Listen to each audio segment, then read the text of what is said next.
The Next Renaissance. Thoughts on the Structure of the Future. 1. The Same Old Game. The whole modern way of making the world better, which is so scientifically designed to make it worse, can be clearly and compactly realized in the single case of sports or games. It is a fashionable and familiar example. It ought to be a frivolous and amusing example, but it is not. Sport is not so much a modern relaxation as a new religion, and is more serious and unsmiling even than most new religions. Philologists for the future will probably note the word golf as an alternative spelling of the word God. Philosophical historians of the future will probably explain that the goal in football was so called because it was recognized as the only goal of all human effort and desire. The records of baseball, rowing, and running groups will read like the records of monastic orders. There will be the shaving of the head, the starving of the body, the heroic and inhuman devotion to the brotherhood, and especially in the case of American colleges, the intoning of strange and unearthly litanies that seem to belong to another world. I do not mention this state of things in order to attack it. I have a great deal of sympathy and even reverence for superstitions. I have also what may seem a more serious reason for really reverencing the traditional organ, not only against a vulgar and barbarous invader like the German emperor, but even against an enlightened and civilizing invader like the great Napoleon. It is not true, as Wellington said, that Waterloo was won on Eton cricket fields, but it is true perhaps that Eton cricket matches were saved and won at Waterloo. The serious business of sport. I say this at the start to make it clear that I value rightly the virile sports of our civilization. But lightly and logically considered, it is still strange that a man should be counted a sportsman because he refuses to take them in sport. He does not do them for his disport, as the old writers would have put it. He must play the game, and not play at the game. Still less must he play at playing at it. But that is how our more modern writers would probably express their meaning. He must take to his amusements not only eagerly, but earnestly. He must take his pleasures not only sadly, but almost suicidally. Now all this is on the face of it as unreasonable when applied to games on a holiday as it would be to games in a nursery. A man who really worries about his success at golf might just as well worry about his success at Blind Man's Bluff. It would be interesting if a man could come in saying gloomily that he was off his game at Hunt the Slipper, or be cross with his wife and family for a week because he had been caught at hide and seek. Or we might have that moral idealization of all sport, in which some English schoolmasters indulge, applied to the sports of the most spirited time of life. We could have sermons on the comradeship, fair play, and fine sense of honor produced by playing the game, the admirable game of oranges and lemons. Or we should have a man saying sternly that something is not honeypots, as he says that it is not cricket. I have not only no desire to diminish sport, but rather, as will soon be seen, a desire to increase it. I would increase the vitality and especially the variety of games. But the first fact for the moment is that we have so entirely forgotten that games are games that it seems comic even to compare them to other games. It seems more natural to think of a gentleman engaged alternately in golf and government than in golf and leapfrog. Yet a man ought to be golfing in the mere mood and spirit of leaping, and governing in a different spirit altogether. As it is, the golf is solemn and the government frivolous, while politics become every day more slipshod, cynical, and irresponsible. Athletics, in this fashionable sense, becomes more rigid and more ritualistic. Yet it would be quite as reasonable to make Hunt the Slipper rigid and ritualistic, as no doubt it would be if it were fashionable.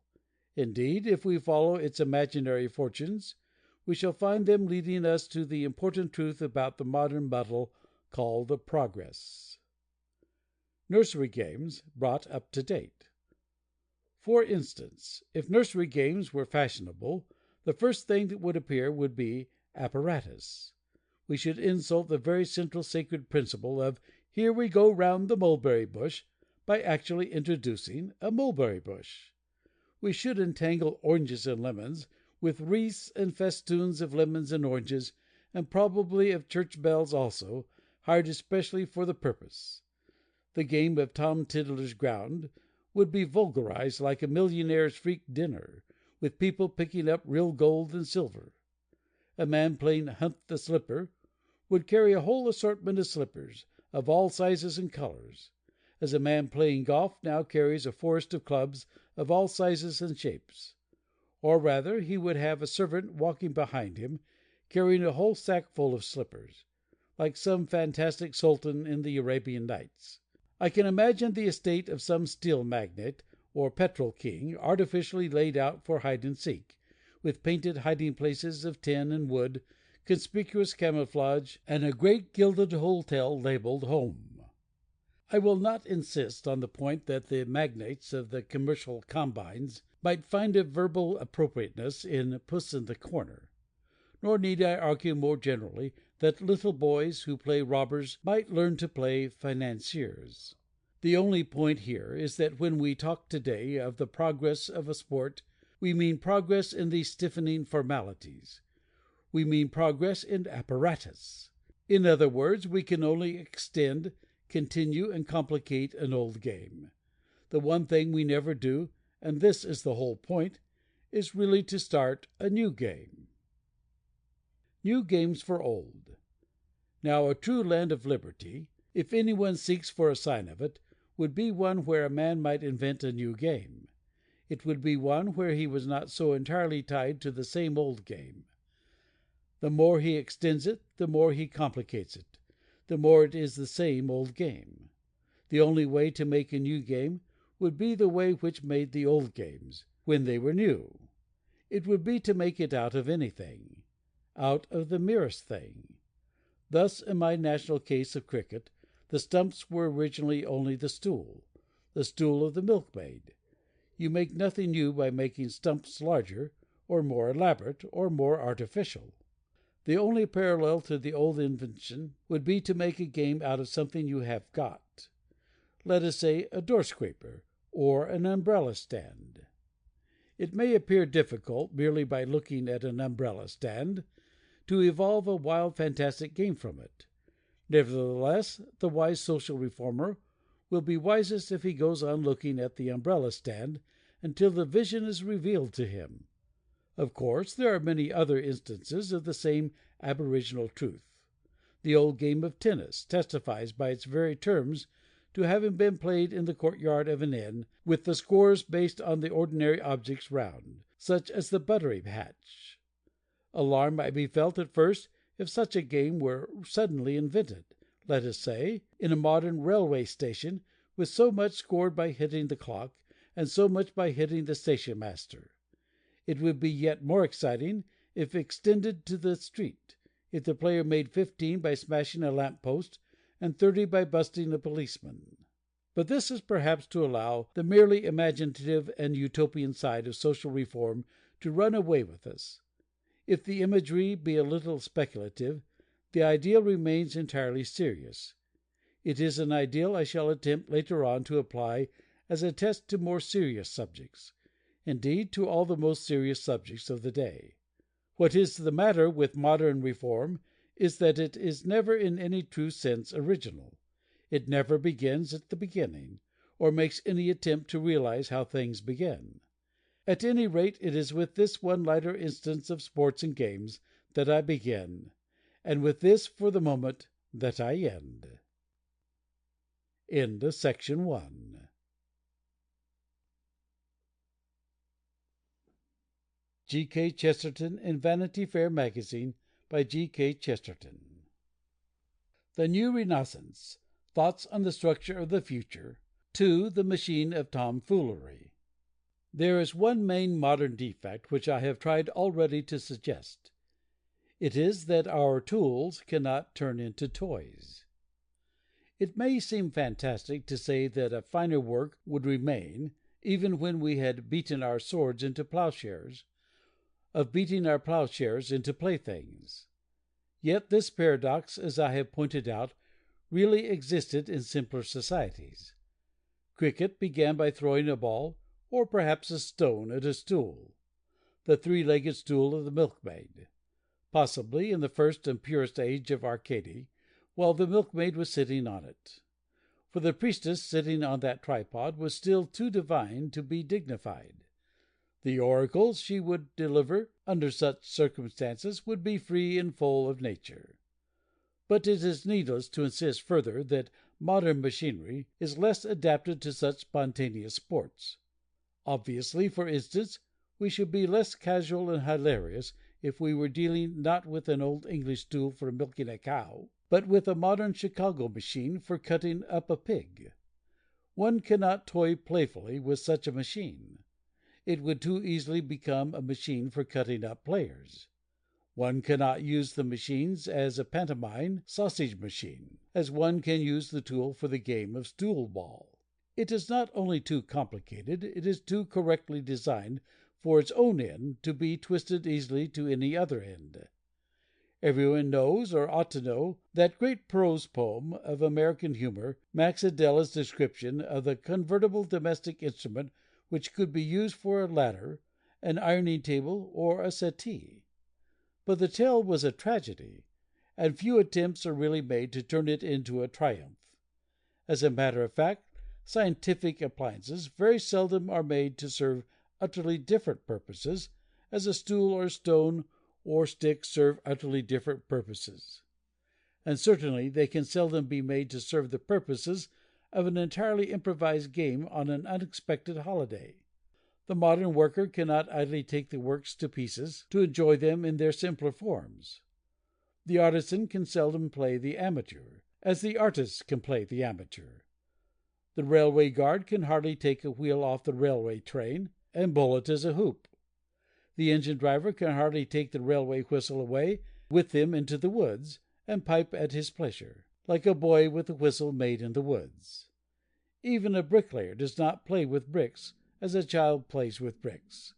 Even a house painter does not play with paints as a child plays with paints. Yet the ordinary medieval mason who carved the grotesques on the Gothic cathedrals might truly be said to play with stone. And if, as some hold, they were painted also, it was probably in the same spirit of painting the town red. Being amused versus amusing oneself. Something has come between the man and his materials, of which the effect here involved is this: that the same materials used for a serious purpose cannot be molded to a more frivolous purpose. I have already emphasized the first example, that nobody makes a new game out of a normal everyday object. Nobody makes a game out of an umbrella, as our fathers made it out of a stool. I will now pass from the simplest example of games to the problem of more pretentious arts, of which a fair example is the drama, or even its more recent version of the cinema. It is already a commonplace concerning the masses of men in the modern cities that they are recklessly resolved to amuse themselves. But if I had to make a comment, I should say that they never amuse themselves at all. They are amused, which is very nearly the opposite. To amuse oneself is a mark of gaiety, vitality, and love of life. To be amused is a mark of melancholy and a potentiality of suicide. The former means that a man's own thoughts are attractive, artistic, and satisfying. The latter means that his own thoughts are ugly, unfruitful, and stale. And the happiness of a people is not to be judged by the amount of fun provided for them. For fun can be provided as food can be provided, by a few big stores or shops. The happiness of the people is to be judged by the fun that the people provide. In healthier ages, any amount of fun was really provided by the people, and not merely for the people. It was so in a vast multitude of songs, fairy tales, and dances. But it was so even in the more ornate and official business of the drama. The men of the medieval guilds enacted in person the miracle plays, with all their highly colored symbolism of the mysteries of heaven and hell.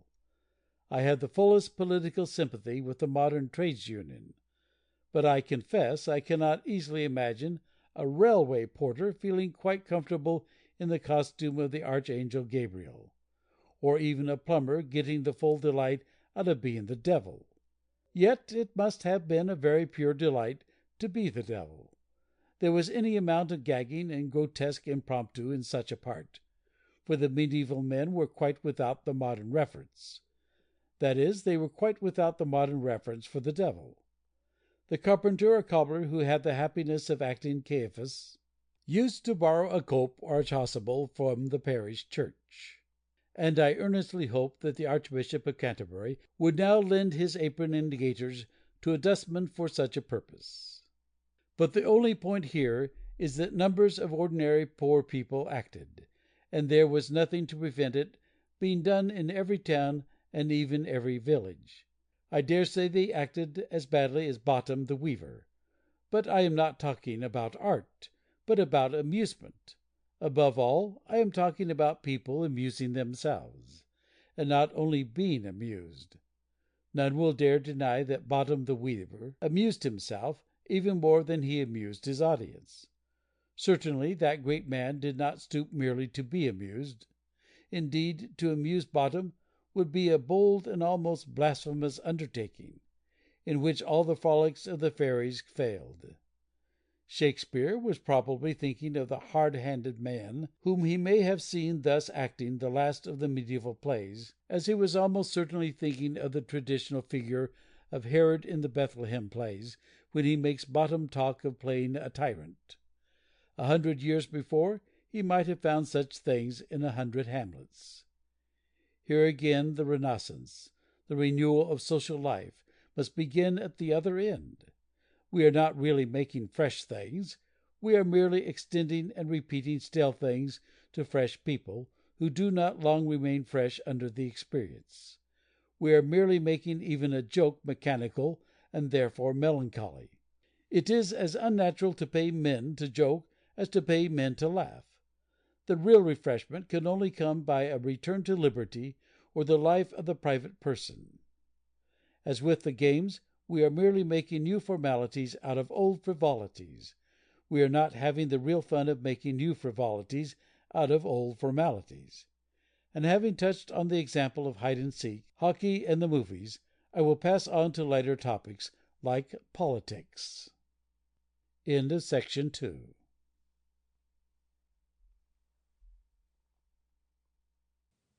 The most startling and rending revolution in our politics would be the introduction of self-government. We are perhaps further from it than any human beings in history. We may have parliamentary government or republican government. We may even, with far less truth, call it democratic government. If we mean that the mob of the city is occasionally consulted, preferably about something it cannot possibly understand.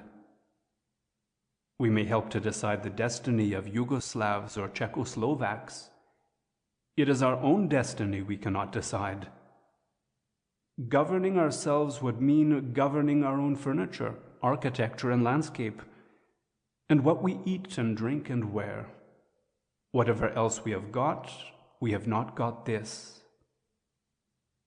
I will take a familiar, if fanciful case, like the case of games, of how our novelty never begins at home. Our fathers, or rather our mothers, made drinks from all kinds of plants and fruits, as monasteries made their own liquors. If life had developed along that line more luxuriantly, we should go to dine with Brown or Robinson, not to drink the same champagne or cognac, but a curious liquor called brownie, or a special vintage of Chateau Robinson. It might be something extracted from hollyhocks, or a trifle distilled from sunflowers. It might be an acquired taste, but it would be a true novelty and not as the advertisements. But the important point here is simply this, that any such invention would be instantly crushed by all our modern laws about licensing, distilling, alcohol, and all the rest of it. That is how freedom and self-government can be crushed today. Brown can never discover Brownie. Seasons return, but not to us returns the sacred day in religious history when the Benedictines discovered Benedictine. It may certainly be maintained, as reformers do maintain, that drinking is a public matter, but only on the theory that there is no such thing as a private matter. If a man does not own his own body, he cannot possibly own anything, least of all his own soul. He cannot claim to clothe his body unless he can claim to feed it, for the outer world cannot have more rights over his inside than his outside. Or again, if he cannot open his mouth to drink, he cannot open it to talk. A reformer, rather wiser perhaps than most of our social reformers, said, it may be remembered by the learned, nearly 2,000 years ago, that what cometh out of the mouth, and not what goeth in, defileth a man. A great deal of harm is done through drinking, but a mathematician might well go mad in trying to calculate the amount of harm that is done by talking. As many homes have been wrecked by nagging as by drinking, and the drinking has very often been the result of the nagging.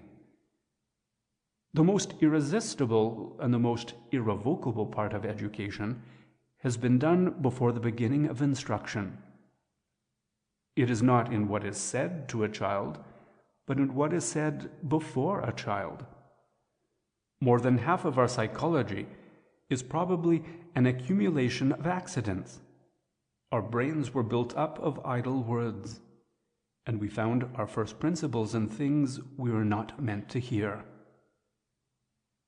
In short, if the reformer rests his case on the largeness of the problem, we know that there is nothing so large as small talk.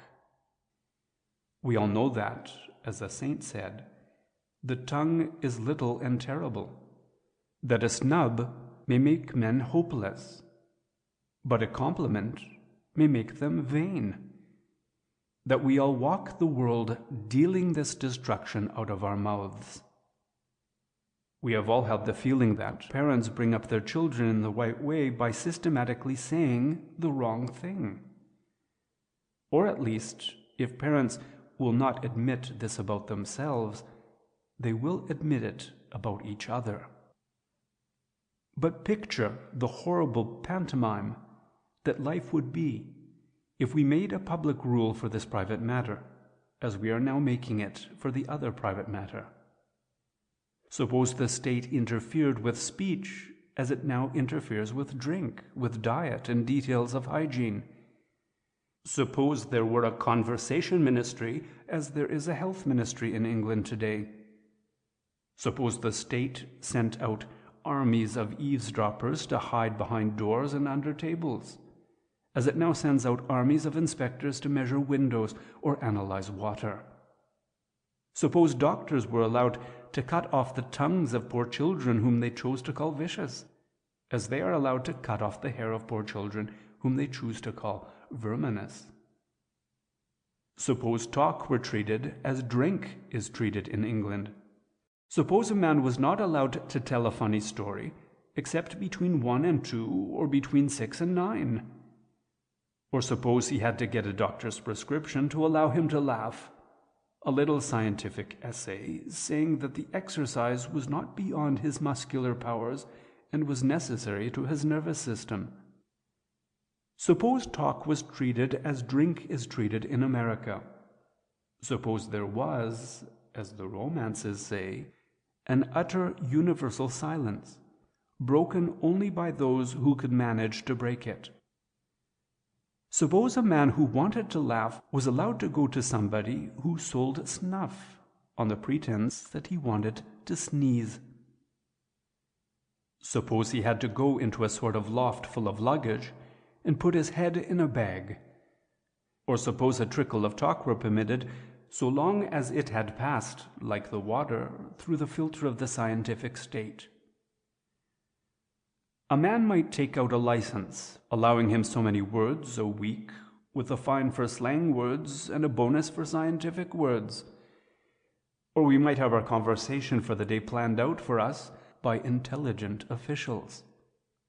On sitting down to dinner, we might find a little card, like a menu, providing us with 14 platitudes and 2 epigrams. All the world would be a stage, and all the men and women merely players. Word perfect in their respective parts in one prearranged social comedy, written for his own entertainment by some salaried gentleman at Washington or Whitehall. Now, the purpose of the comparison is entirely concrete and conclusive, though there may seem at first a faint tinge of the fanciful or the improbable about these examples of it. The point is that if we found ourselves murmuring gently against such a state stricture on talk, our complaint would not consist of denying either its public importance or its possible utility. If there were no talk, there would be far fewer tragedies, and Maeterlinck might argue that, in a universal silence, all souls would begin to understand each other. It is certain that many souls would be less likely to misunderstand each other to the extent of murder and suicide. Our objection could not be stated in the form that the restriction did us no good of any kind. It could be rather stated in the form that it left us no good of our own. It would serve to cut down to almost nothing the effect of our own personalities on our own lives. And that is precisely the tendency of the whole political machinery of our time. It means our being linked up with 1,000 things that are not our own, and thereby losing everything that is our own. We are to receive good things, but we are not to choose good things, far less to create good things. A man is to be a market that is all imports and no exports. The city is trying to build citizens, forgetting that only the citizens can build the city. The sort of citizen it is trying to build is what one might expect it to be if brainless bricks and mortar tried to imagine a man. But the citizen is not only practically prevented from building a city, but even from building a house. The shape even of the shell that he should make for himself is beaten shapeless by all sorts of heavy hygienic and bureaucratic limitations. Now, I suggest, as a convenient parable, that a city would be much more interesting if every house in it were made by a man and not by a machine.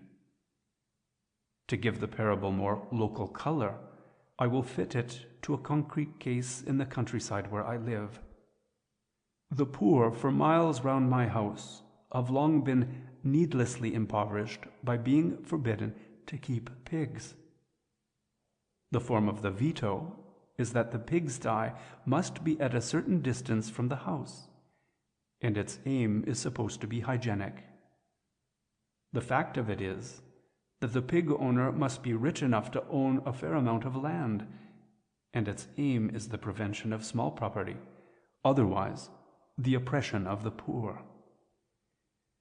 Now, compared with this state of things, I would unhesitatingly prefer that a pig were curled up on the drawing-room hearthrug like a cat, or taken out for a drive in a motor car like a lapdog. I would prefer that my next-door neighbor should keep not merely a pet pig, but a pet kangaroo, or even a pet rhinoceros. I would rather he planned his whole house to suit the rhinoceros, a regal rhinoceros style eclipsing the glories of a pigsty. I would rather that a wild rhinocerine style of architecture ran through every pillar and pinnacle of that habitation, its walls heavy with pachyderotomatous plates, its spires rising into horrible horns. For if this be a nightmare, even to the fastidious nonsense, at least it would mean that a man was alive somewhere, and doing what he liked with something. And that would be better than this modern centralization, in which a city is a cemetery. It is a cemetery of whited sepulchres, in which one funeral official goes his round with a pail of whitewash, and we sit silent in our houses, because we are dead. End of Section 3, Public Laws and Private Liquors. Read by Michael Shane Craig Lambert, LC.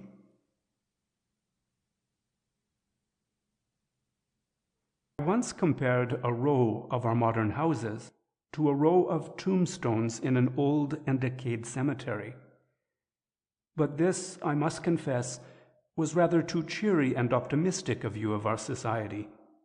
For as it happens, an old churchyard is one particular place where you can still find that indescribable element of liberty and even levity. You can find it in an old churchyard when you certainly cannot find it in a new suburb. It is summed up in the single fact that, once upon a time, men wrote their own epitaphs. What they wrote was generally doggerel. It was sometimes drivel. It was occasionally, in brighter intervals, blasphemy. But it was something that man had really done himself, and gave him a right to his own tombstone, like the right of a poet to his poem. You will not often find 3 or 4 doctors' brass plates in the same suburban street, ornamented with flourishes so personal or so playful. You will not always persuade city men to write short lyrics on their visiting cards, as these rustics would write short poems on their headstones. It is in face of such things that we are tempted to say that our fathers were more festive at a funeral than we are at a wedding, and that they are livelier dead than we are alive. But there is another way in which this chance image is applicable to our position in politics, and even more in economics. These old tombstones were often, as Gray has put it, with shapeless sculpture decked, that is, carved with some rude religious symbol. The more hopeful generally displayed a rather bloated cherub. The less hilarious were satisfied with the skull. The point is, for the present, that the thing is at least an emblem of something. Now, to recur to our pleasing, nay, flattering comparison of a modern gentleman's front door to his grave, we may note that the door also will often display an ornament. Only it is an ornament, but not an emblem. Mr. Smith's knocker. The door knocker, for instance, is sometimes molded into a face. It might be a cherub like the other. It is quite likely to be a lion or a dragon or other frowning or grinning animal. But it does not mean anything, and certainly not anything in any way connected with a front door. The frown does not mean privacy. The grin does not mean hospitality. The head of the lion does not mean that Mr. Smith inside is heroic and magnanimous. Still less does the head of the dragon mean that he is dangerous and savage. And this truth will grow the more steadily upon us if we examine the other houses in the sort of London street of which I am thinking, and note the curious fact that each householder is symbolized by the same image, a lion or dragon as the case may be. Mr. Smith is not specially likely to have a knocker in the convenient shape of a hammer, the natural ensign of the great guild of the Smiths, any more than Mr. Brown next door is likely to have his front door painted brown in proud allusion to his surname. In a word, it is generally true that modern ornaments are meaningless ornaments. The thing on the old tombstone may be a very grotesque suggestion of a cherub, and a cherub may be a very grotesque suggestion of a spirit in heaven. But at least it is meant for something, and for something that means something. If we do not like it, we had better carve something that means something else, but not hang ugly faces in front of our houses, faces that are meant for nobody and made the same for everybody. Labor and the tombstone. Now, in this rude example, properly understood, can be found the whole problem which is today the most terrible part of politics, which, in a sense, is far more political than any politics. In this, I mean, can be found the fundamental psychology of the great problem of labor, in the sense in which it is controversially opposed to capital. Our politics ignore the true idea of liberty, and it is here that they tend more and more to ignore the true ideas of equality and fraternity. The first case dealt with things like the house a man lives in, or the liquor that he drinks, and it suggested that he is not self-government in his leisure. The second case deals with things like the trade a man works at or the tools he works with, and suggests that he is not self-government in his labor. The image I have used of one of the long suburban streets outside London, with door and door knockers all the same, will serve very well to illustrate both sides of the case. The clerk who is put in one of those houses has no practical control over what the house is like, but the bricklayer who puts him in has quite as little. The bricklayer is expected to lay bricks as the hen is expected to lay eggs, with quite as little conscious control over the artistic shape he produces. The householder has no influence on the look of his own knocker, but even the man whose whole purpose in life it is to provide knockers has quite as little. And we live in a time when there is some danger of the bricklayer throwing bricks instead of laying them, and a younger generation, as it says in Ibsen's play, may be knocking at the doors with something other than a knocker. Oddly enough, the very name of Ibsen's play is to the point here. The point is that the householder is not the builder, the bricklayer is not the builder, and even the builder is not the master builder. The very phrase master builder, like the phrase masterpiece, is a memory of the age of guilds. Now, everybody knows that medieval craftsmanship permitted a considerable play of personality, even in the lower grades of the work. So far from mechanically following any orders, even those of the person employing him to build or carve, the craftsman would sometimes fill his work with practical jokes against his patron, just as if he had fitted and furnished his patron's house entirely with booby traps and butter slides. Thus, the miserere seats, on which the priests sat, are often carved all over with anti-clerical caricatures, representing priests in ridiculous postures. There again, by the way, is an odd significance in a name. Jokes more broadly comic than Pickwick can be found in the place called Miserere, which sounds to many like a cry of misery, and is really a cry for mercy. I think there is a moral, but it is not the moral relevant here.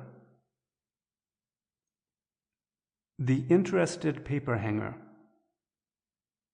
It is a fashionable complaint that the modern working man takes no interest in his work, that he does not show initiative or take responsibility.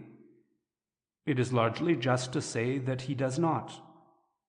But it will also be just to realize that we should be much more indignant if he did.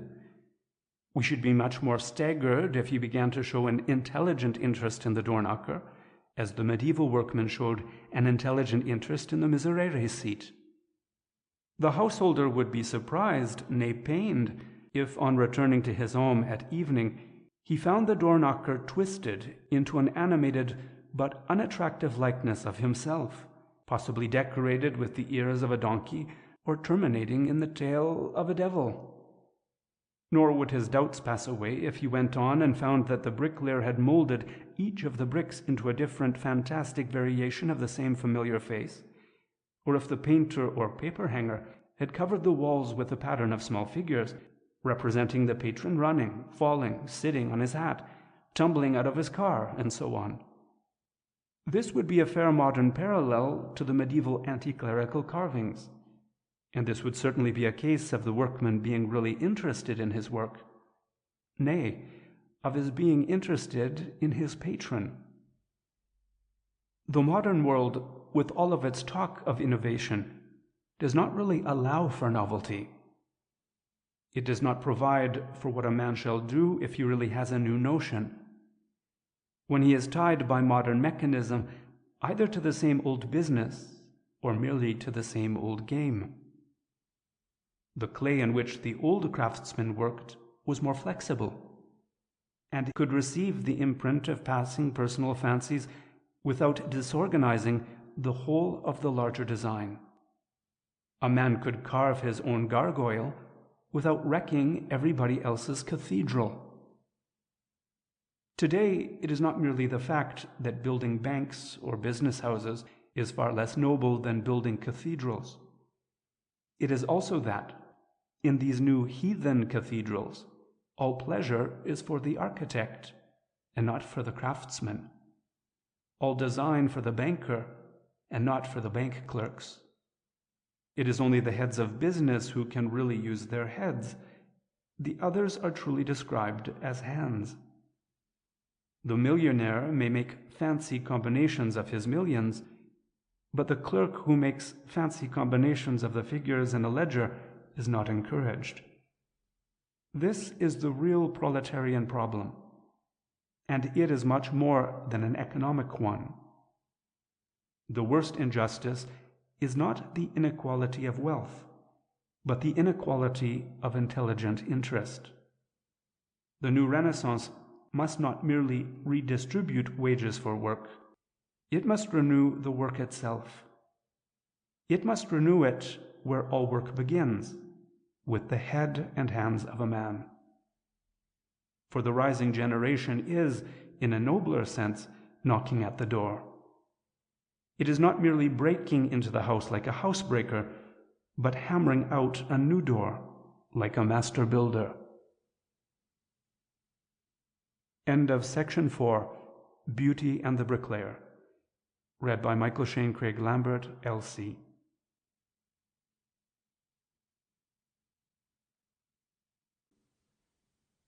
Cosmopolitanism consists in saying that because the English like tea and the French like coffee, therefore a mixture of coffee and tea will be an universal beverage, pleasing the palates of all nations.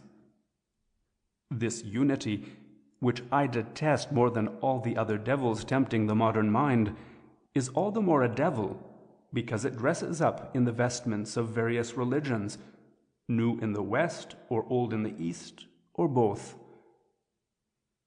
But there is another form of fallacy which is even more impudent than this notion of a mere mixture, as anything more than a mere muddle.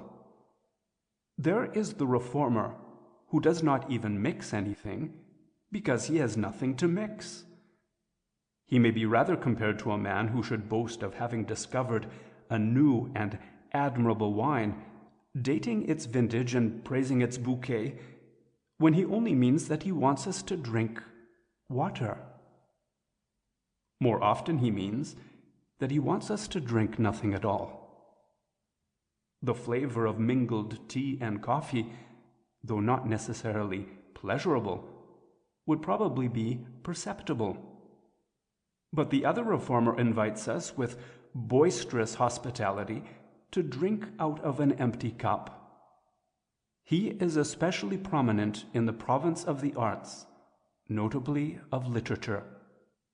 And the mark of him is that he offers a thing as new when it is merely negative.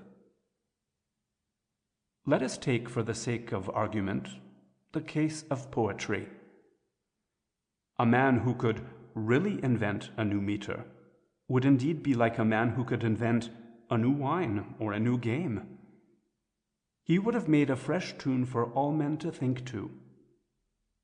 Even a man who should succeed in introducing a genuine modification or new management of an old meter would almost be worthy of a statue, if not of a shrine. A real change passed over poetry even with the arrangement of the 4 lines in Memoriam, or of the other 4 lines in the great English translation of Omar, where Fitzgerald was more dismal about wine than Tennyson about death. For that matter, there has lately been no new lyrical form in the formal manner of the old ballads or villanelles, whose limitations can be very fruitful. Anybody can write a triolet, but nobody can invent a triolet, in the sense of something of the type of a triolet. A friend of mine did indeed invent a form of 5 lines of intricate rhyme and haunting rhythm, but he found that only one set of words could possibly be made to fit it, and they did not make anything very striking in the way of sense. So he retired in despair and wrote the best detective story of the century. Still, it certainly was a new meter, and a new meter would be something new. But the fashionable idea of innovation is to have no meter. It must be exceedingly easy to innovate in that style. It suggests obvious possibilities in the new cookery, which consists of eating things raw, or the new cut and fashion in clothes, which is walking about naked, or the new and original school of architecture, which involves sleeping in the open air. But there is no discovery here, because there is no enrichment. This is not adding something, but only taking something away. I think Walt Whitman was a very great man, but I think he would have been a greater one if he had written in meter. It seems chiefly a matter of the arrangement of words on a page, and I prefer the affectation of the old Cavalier rhymers, who wrote their verses in the shape of a dove or a heart. For these were at least shapes, and not shapelessness. But the other is entirely negative. It seems to consist not in arranging poetry, but in disarranging prose. But the same trick of substituting negation for novelty can be seen in more subtle and generally more soothing manifestations in many other branches of modern art, and notably in that very fashionable narrative art which we call fiction. Just now, the novel is anything but novel. In theory, it should be a new form, since it arose later in human history than the drama, the epic, the lyric, and the other recognized forms. It is now not so much a new form as a new formlessness, or something that is daily growing more formless and less new. It is not a new shape, like a new box or bag made to contain certain things.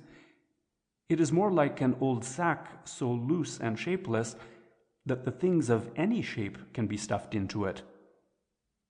If the novelist has a fancy for explaining at length why he himself does not believe in tariffs or conditional immortality, if he wishes to describe in detail a village he once visited in Sweden, or to refute the arguments of a book on the higher criticism that has recently irritated him, or to write a lampoon on his publisher, or to introduce a happy phrase he has thought of to describe the earlier stages of seasickness, he puts all of this as a matter of course into the novel he happens to be writing at the time. There is nothing to stop him. There are no rules to test whether a thing is novel or not, for the novel arose historically in a romantic reaction from all rules. A lyric means a thing that can be sung. A drama means a thing that can be acted. But a novel need not mean anything, not even a thing that can be read. It can be written, and even that is a mystery. Thus it is broadly true of books, and even of pictures and statues as well as books, that the only idea of innovation is the destruction of limits, or as I should say, of outlines. A novel is only new insofar that we are not quite sure whether it is a diary, or a dictionary, or a bundle of pamphlets, or the notes of a psychologist, or the daydreams of a landscape painter. A vast amount of very beautiful work is being done in this way.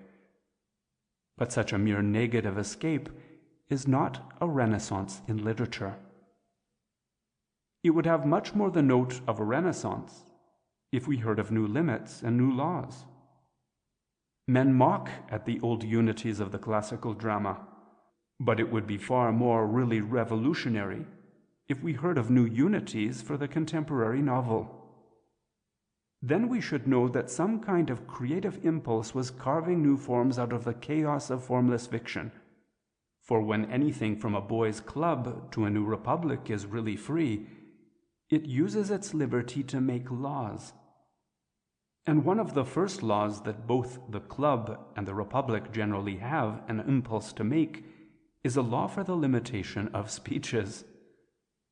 It may be observed that those who cannot speak at all generally speak for a long time. In other words, those who make bad speeches generally make interminable speeches, because they cannot stop. And that is what is the matter with all the arts of self-expression when art is for a time in decline. They cannot stop. The sonnet becomes an epic without knowing it. The short story becomes a long story out of sheer absence of mind. The drama deadens into a daily routine because the actors, like those in Sheridan's play, do not know how to get off the stage. The parallels of intellectual architecture elongate themselves in the endless perspectives of a nightmare. And when the dreamers have done the same thing for the 1000th time and forgotten how they came to do it, they say they are doing something new. End of Section 5, The Library Broken Loose. Read by Michael Shane Craig Lambert, LC.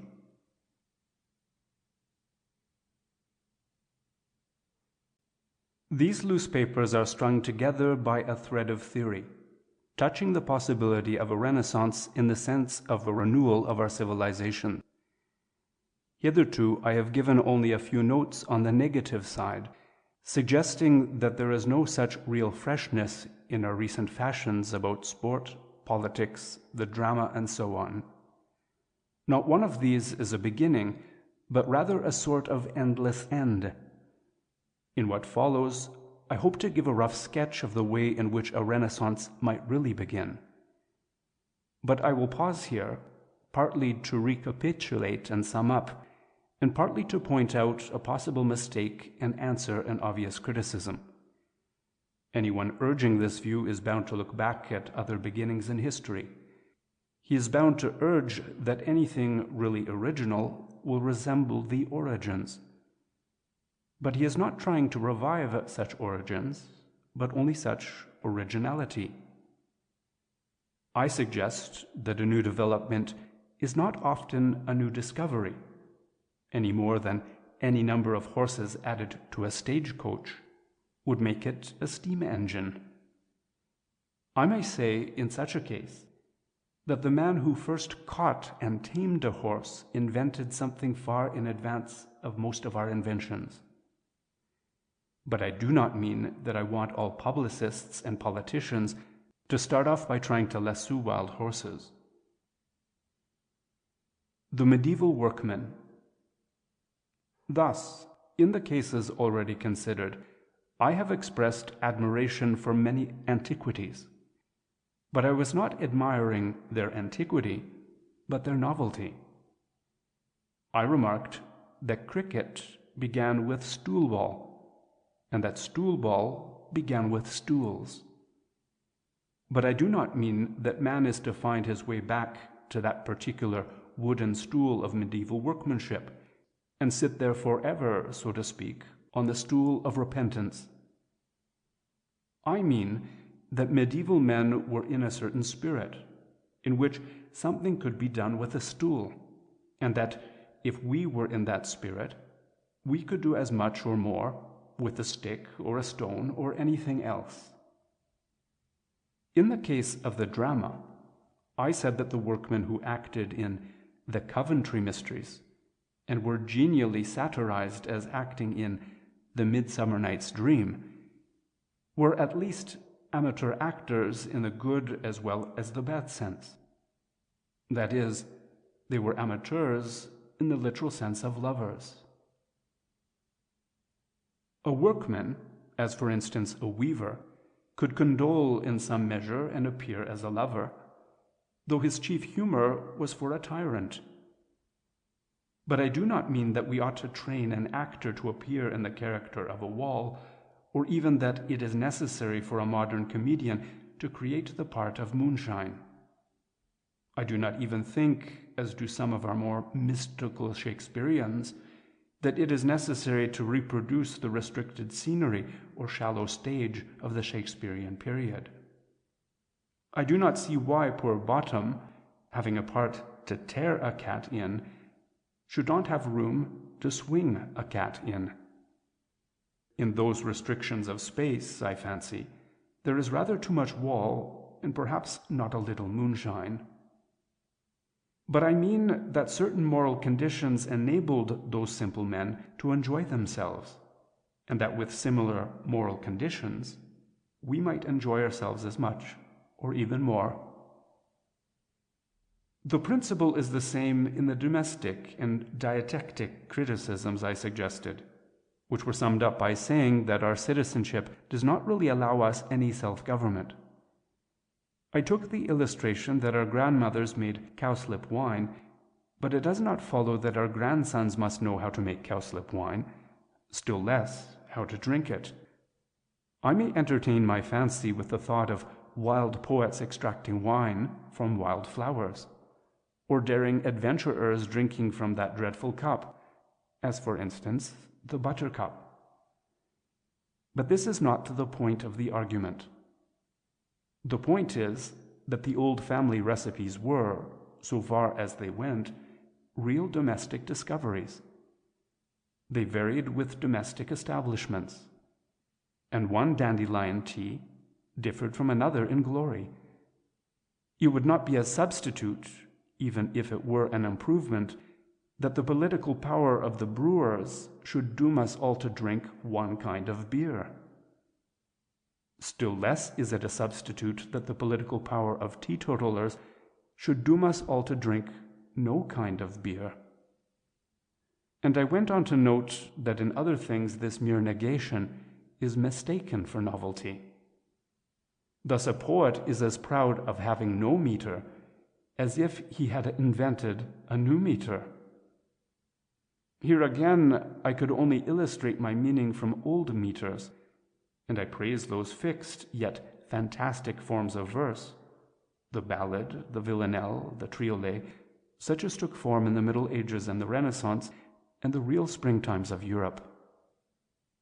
But I do not mean that the future epic of the Great War must be written in a series of triolets, or that the national anthem of one of the new democracies should take the exact form of a villanelle. I only mean that we should follow our fathers insofar as they showed their vigor by inventing new forms, and not merely by relapsing into old formlessness. Modern, merely destructive fashions have a great deal to learn from these constructive old fashions, if it were only the construction of a sonnet. It may be very absurd for the Elizabethan lover to write a sonnet to his mistress's eyebrow, but it would not be an improvement if the lady, having already bobbed her hair, were to shave off her eyebrows. And that is the drift of the destructive fashions, towards some such darkened world of women without eyebrows and men without eyes. New religions and the old mysteries. In short, while I heartily agree that so large and loose a criticism has 100 faults, I shall not be at all disturbed by the very old reproach of returning to what is old. First of all, it need not necessarily be a bad thing to do. And secondly, I know I am not doing it. I am not returning to what has grown old, but rather to what cannot grow old. That thing is a certain spirit, of which the terms are to be found rather in philosophy or religion. And I will conclude this negative part of my criticism by briefly noting that in this sphere also my generalization seems to hold good. There appear to be quite a number of new religions nowadays, and there really are, in the sense that 1,000 theories now assume the supernatural and dismiss the merely materialistic. The new religions have plenty of new miracles, but they only have very old mysteries. Mysteries so old as to be obvious, and so obvious as not to be mysterious. The new religions mostly preach a unity in which even their own differentiation would disappear. Perhaps I might delicately hint that dullness seems to be the chief artistic feature of new religions. It is enough here to note that no new religion does dare to do the concrete and, as some would say, comic things done by old mysticism and mythology. Nobody points at an old hat and says it fell from heaven, or a particular lamppost as the solitary light of the world. Still less does he ring the hat with a golden halo, or even hang it on a golden hat peg. Nor does he build his city round the lamppost as he would round the shrine. But this concrete, creative superstition, expressed in color and ornament, is a very real indication of something new and sincere. There would be more real simplicity in spiritualism if the tables on which the spirits rap were carved and inlaid like altars, or the planchettes gilded and colored like chalices. What is stale about spiritualism is its pretense of being scientific, a very early Victorian affectation. So of Christian Science. Mr. Zangwill said in his pointed and effective fashion that it is science without severity and Christianity without its cross. But if Mrs. Eddy's book is not as severe as science, it must be conceded that it is quite as dry as science. And this featureless and uncreative dullness, as compared with the creeds that made the Greek temples or the Gothic cathedrals, is all that concerns me here. Tennyson and the Gleam. I am not touching on the truth of these two new religions, or pretending that such a passing comment can do justice to them in all aspects. I merely observe that they do, in their different ways, fall in with the fashion of dissolving solid things rather than renewing solid things. They are part of a modern tendency much older than themselves to make the vision of man vague rather than vivid. I have always felt it in one of the phrases of Tennyson, which seems to me one of the modern mistakes of Tennyson. Instead of making Merlin talk of following the Grail, he makes him talk of following the gleam. I doubt whether Merlin, in the Tennyson sense at least, would ever have followed the gleam. The Grail may be a fairy tale, but it is a tale. It can be told again and again with 1,000 enrichments and renewals. It may be a fabulous cup, but it is a cup. It can be carved and painted and pictured in 1,000 picturesque associations. But a gleam might be anything or nothing. And I seriously think a man must often pluck first, not only the beam, but the gleam out of his own eye, before he can see the Grail. End of section 6. Nothing and the New Religions. Read by Michael Shane Craig Lambert, LC.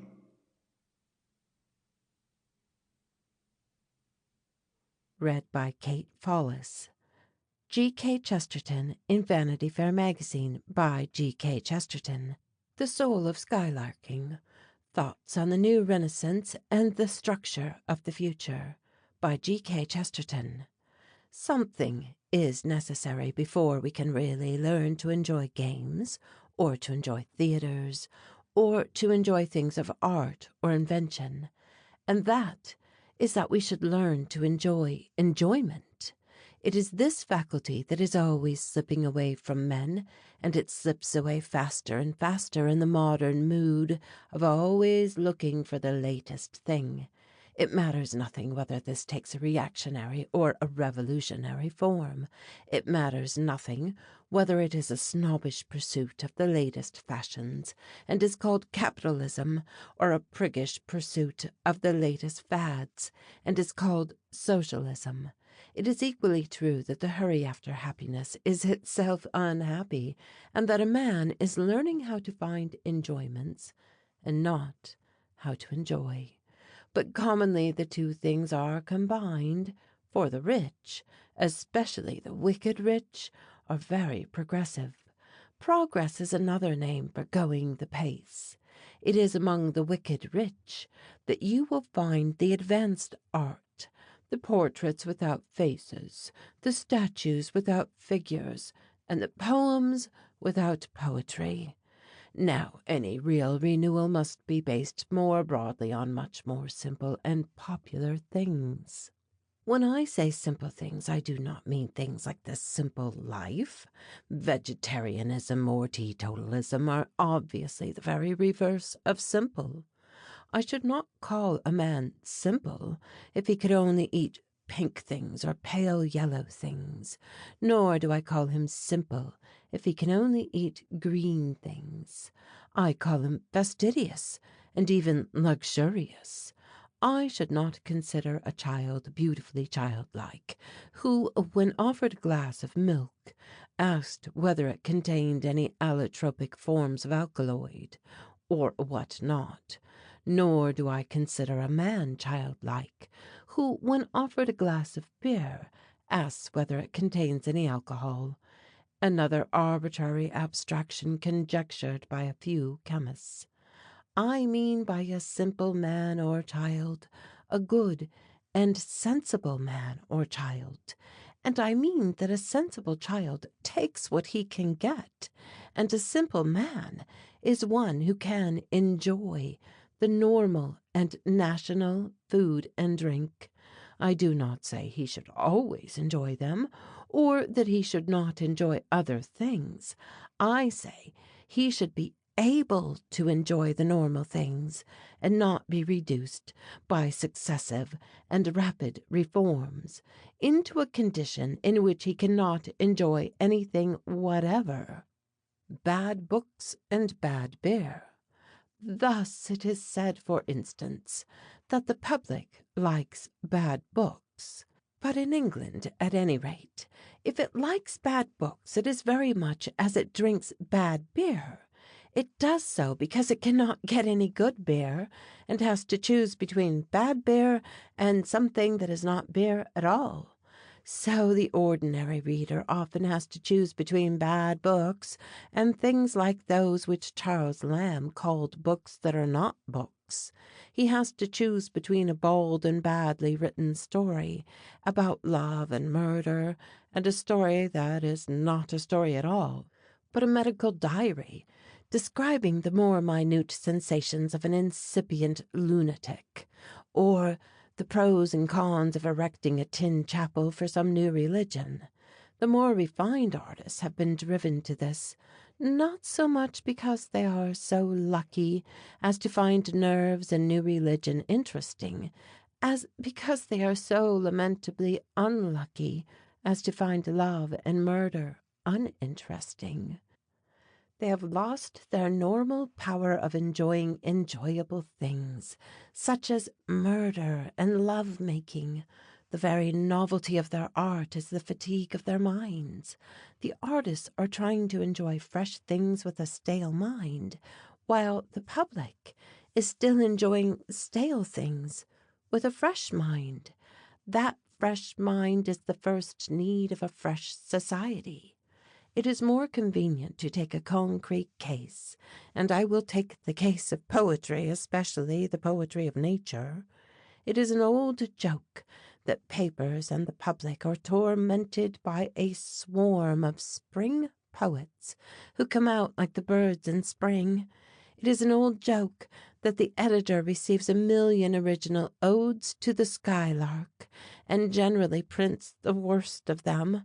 But even if the spring poetry is worthless, the spring is not worthless. Like death and first love and the other materials of the detective story and the novelette, it is a marvel none the less real for being recurrent. In short, the little poet, like the large public, may not be occupied with great works, but he is occupied with great things. It may be tiresome to listen to the poet on the skylark, but it is not tiresome to listen to the skylark. At least it ought not to be, but it is the whole problem of the new and fastidious artist that it is. The skylark and the flamingo. He is tired, not of the small achievements, but of the great subjects of poetry. Probably he has heard too many odes to the skylark, and too few skylarks. Anyhow, he is in a mood to kill the skylark, as the sailor did the albatross, and to run after some more rare bird, let us say the flamingo. The vivid colour and fantastic form of that wild fowl would have fitted it well for the decorative poems of the decadents, where down the purple corridors the screaming scarlet ibis flew. I do not object to such screaming, even to such screaming colours. There is a poetry in the ibis and the flamingo, as well as in the skylark. The only creature without any poetry is the poet, who is tired of the skylark. What is the matter with him is that he has sought out a new screaming scarlet sort of skylark, not because his senses are keen, but because they are jaded. The bird has to be screaming because he is nearly deaf, and scarlet because he is nearly blind. Moreover, the necessity of substituting the flamingo for the skylark involves the advanced and fastidious bird fancier in other difficulties. Perhaps the poet finds that there are not many rhymes to flamingo, and that jingo and lingo are alien to the mood and atmosphere.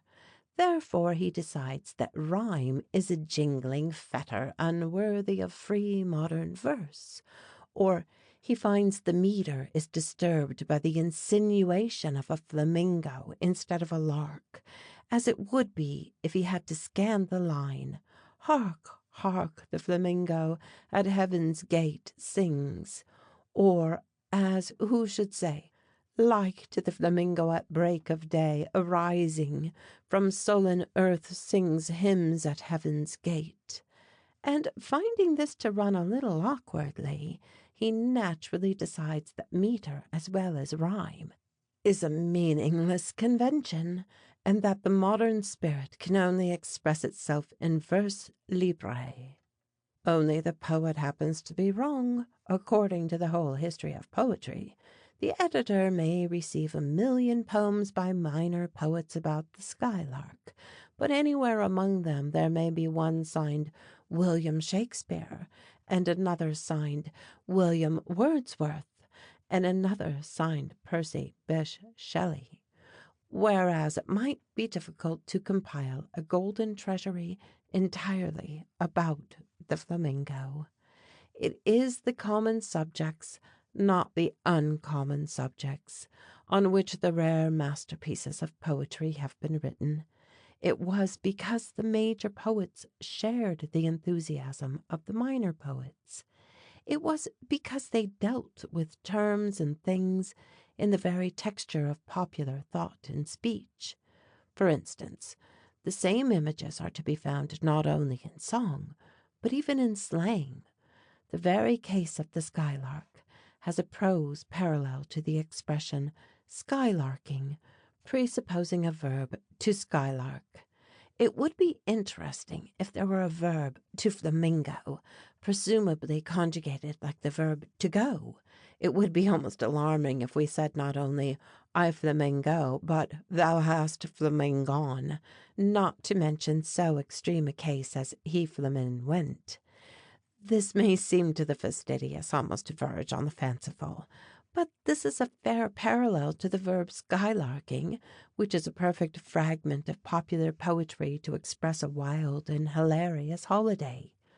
But a man cannot have a popular holiday all by himself, and a man cannot create a new language all by himself. He cannot even paint the town red without the consent of the townsfolk, even if he can disregard the town council. And that very metaphor brings us to the practical outcome of this primary truth. Given due and proper occasion, I have no particular objection to his painting the town as red as the flamingo, but even if he does so with the applause of all his neighbours, he will probably find that pleasing the town council is very different from pleasing the town. In short, he will come face to face with the falsity of modern politics, which has next to be considered. Poets and politicians. I said that our basis must be simple and popular, and that I did not mean by simple the puritanical pose of the simple life. I may add that I do not mean by popular the plutocratic corruption of the representative system. The machinery labeled democracy is not a popular thing. Indeed, the very word democracy is not a popular word. How many times a day does a shoe black or a scavenger use the word democracy? Yet it is on words he does use and ideas he does understand that we must found a really popular commonwealth. Such a society must do what poets do for the people, and what politicians never by any chance do for the people. It must give them what they themselves desire, but cannot always devise. One poet writes love songs for 100 lovers. One romancer writes adventure stories for 100 boys who would like to have adventures. The new statesman must do the right thing, which we desire to have done, but cannot do.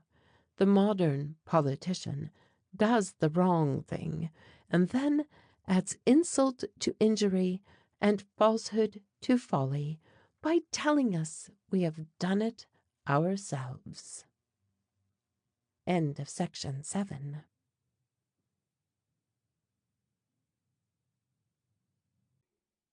In stirring up stupid people, it is a common taunt to tell them they are asleep, though one feels that the taunt would hardly be really telling if it turned out to be really true.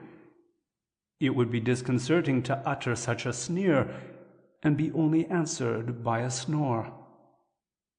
But in a more spiritual sense, slumber has always been the symbol of sloth and ignorance, and it is therefore particularly applicable to our age of industry and education.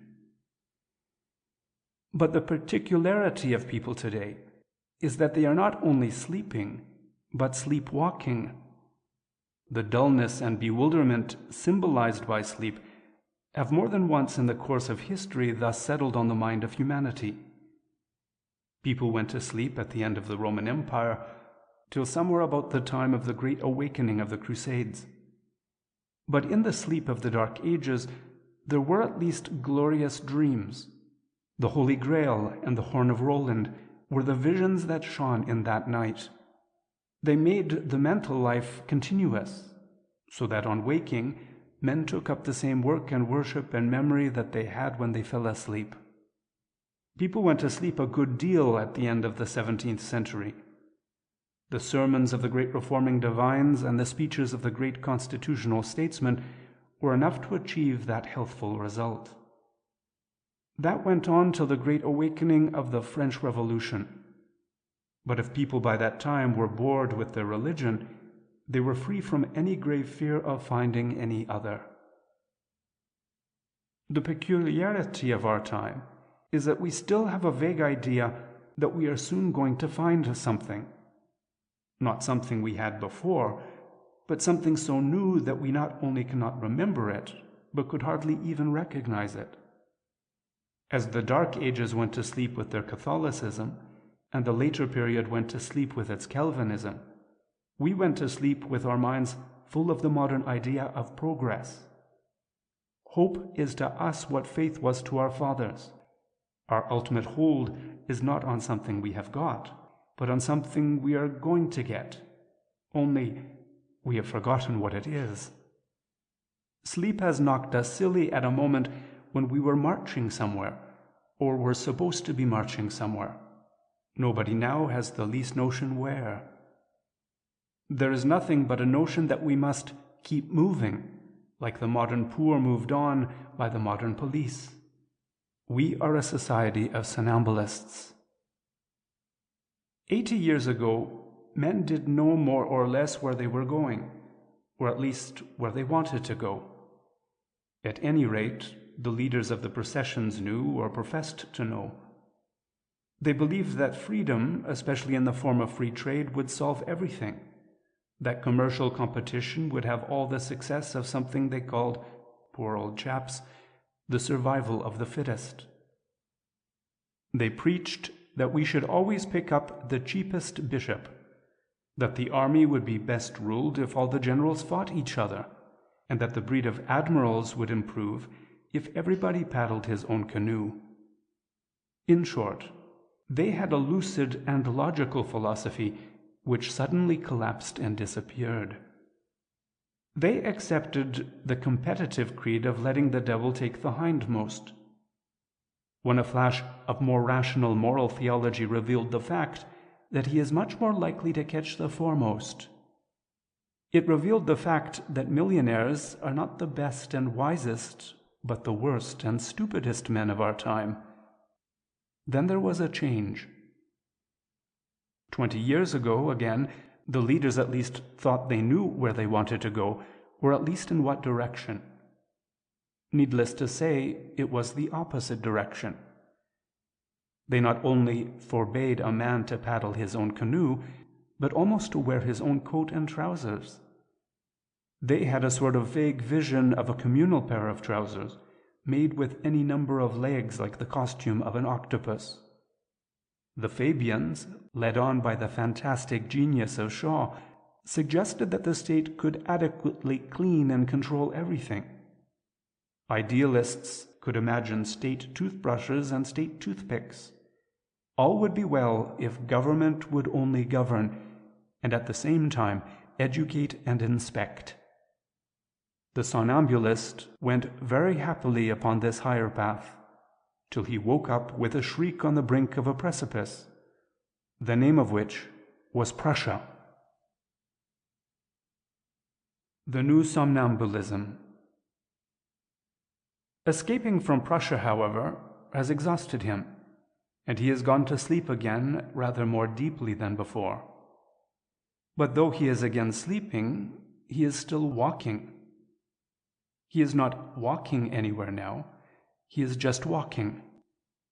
He does not hold what he has got till he can really think of something better, as did the common sense of the Dark Ages. He picks theories up and throws them away, as a listless man picks up pebbles and throws them into the sea. He has no faith but fashion. He has no test, except the last thing said is the first thing to be considered. He will allow his children to be taken out of his house, his glass to be knocked out of his hand. For he has no ideal standard, no goal which is to him what the golden age of peace and commerce was to his grandfather, or the utopia of William Morris was to his father. He does not know whether he wants to be more individualistic or less, more communist or less, but he cannot stop as he is until he has found out. The one thing he has been taught to believe in is change. He has to move on like the wandering Jew, and that is why the wandering Jews have so much influence on him. Now, if we go on destroying things in a dream, we shall soon come to the end of them, but the only way of preventing it is to begin again. It is to go back to very simple things, as I said in my last article, and to ask what simple people really do want. Now, the first thing to realize is that they never did really want any of these large social schemes. They wanted something else, which was promised by these schemes. But that something itself was very simple. It may not be a simple thing to do, but it is a perfectly simple thing to desire. The large social schemes, capitalist or collectivist, are not simple and are not desired in any democratic sense. This is obvious from the very language in which they are expressed, a language perfectly unintelligible to most plain people anywhere. I read an article recently by an American socialist who ended like a man giving a toast or shouting a war cry. "Long live the United International Proletarian Social Democratic Republic." But imagine anybody shouting that in a battle. One has a feeling that the war would be finished before the war cry. Imagine a howling mob with one voice carefully articulating all those separate polysyllables. It is as if a man uttered the post office regulations in a moment of passion, or ejaculated an encyclopedia as a sort of oath. Of course, there is the same cant on the capitalist side. Journalists will talk of the state discouraging individual enterprise, as if modern enterprises were particularly individual. As if a man chose freely between the gay and witty vivacity of the Amalgamated Anglo-American Rubber Company and the more mellow and melancholy sense of humor which is so attractive to the Imperial International Götterpurka Syndicate. They talk of a wage earner's loyalty to a firm as to a feudal lord. As if a man meditating in the mountains at sunset could think tenderly of the International Linoleum Combine as Roland in the mountains thought of the love of Charlemagne, his lord.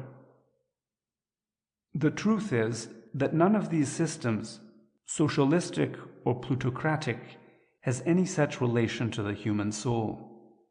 And in England, at least, the quarrel between them has become a hopeless tangle of cross purposes, a complete contrast between what people ask for and what they wish for. The millionaires are praising competition, which is the last thing they tolerate. And the trades unionists are praising state control, which is the very last thing they want. I believe the idea that the mob is fickle is really quite mistaken. It would be far truer to say that the critics of the mob are fickle, and it would be truer still to say that they are false. The masses want something very simple, and the classes are always promising to give it them by means of something very complicated. The masses get the complication without the gift, not because they are wrong in wanting the simple things, but because their superiors have been wrong in suggesting the elaborate one. Indeed, their superiors know they are wrong, though they are generally too superior to say so. They prove it by offering to the mob another entirely different but equally elaborate system. That also is offered as a way of doing the simple thing, and that also fails to do it. That is what happened in the English economic system, when the educated English first preached competitive commerce and then collectivist politics. That is what has happened through all recent English history. For instance, Cobbett, perhaps the greatest man in all that history, spoke for millions of men when he demanded what he called reform, the demand afterwards met by the Reform Bill. When that bill became an act of Parliament and was put into operation, the common people were disappointed with it, and Cobbett was disgusted with it. This was probably put down to the crankiness of Cobbett, and was certainly put down to the fickleness of popular opinion. But the attitude was not only reasonable, it was consistent and even continuous. It was rooted in the simple fact that the Reform Bill did not achieve reform. End of section 8. The Sleepwalker and the State. Read by Michael Shane Craig Lambert, L.C.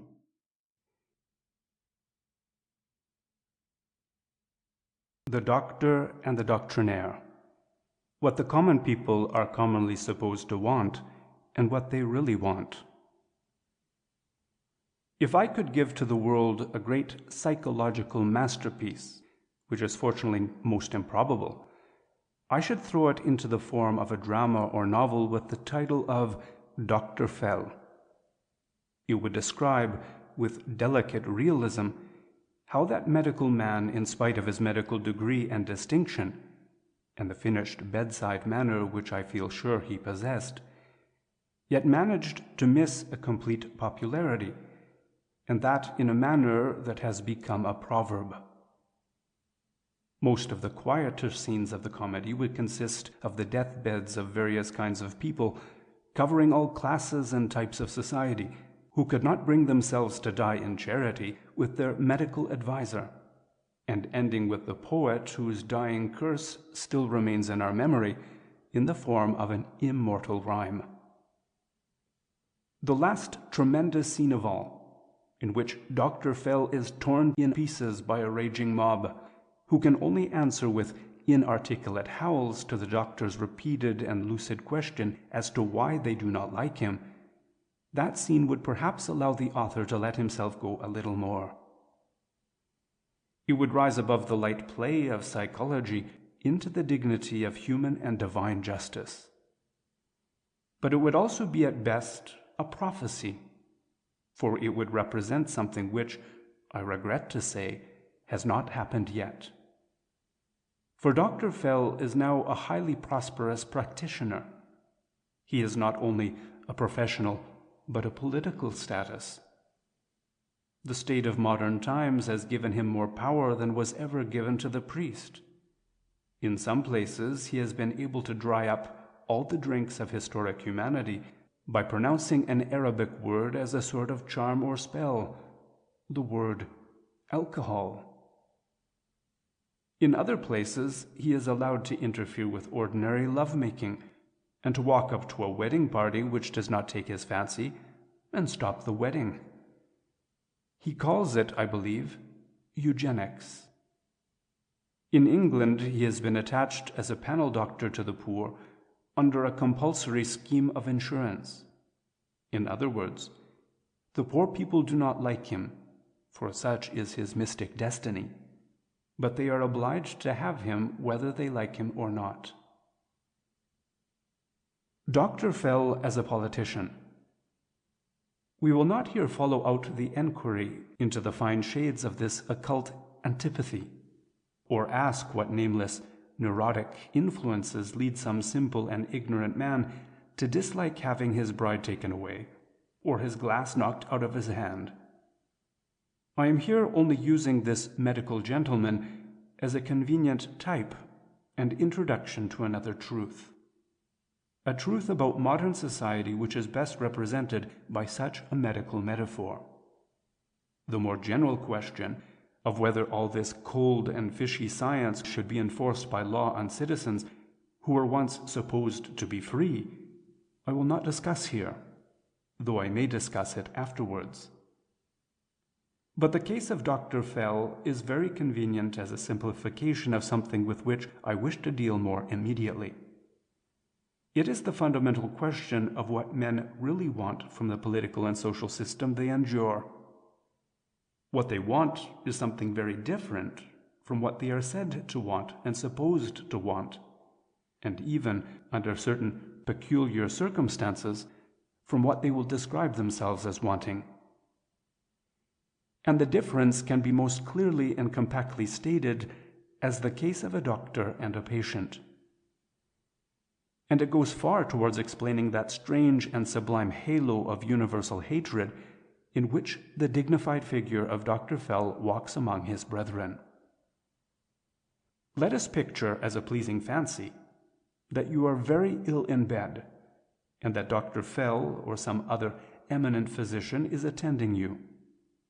He recommends you to take tincture of tarantula, or what you will, and goes off on his official round.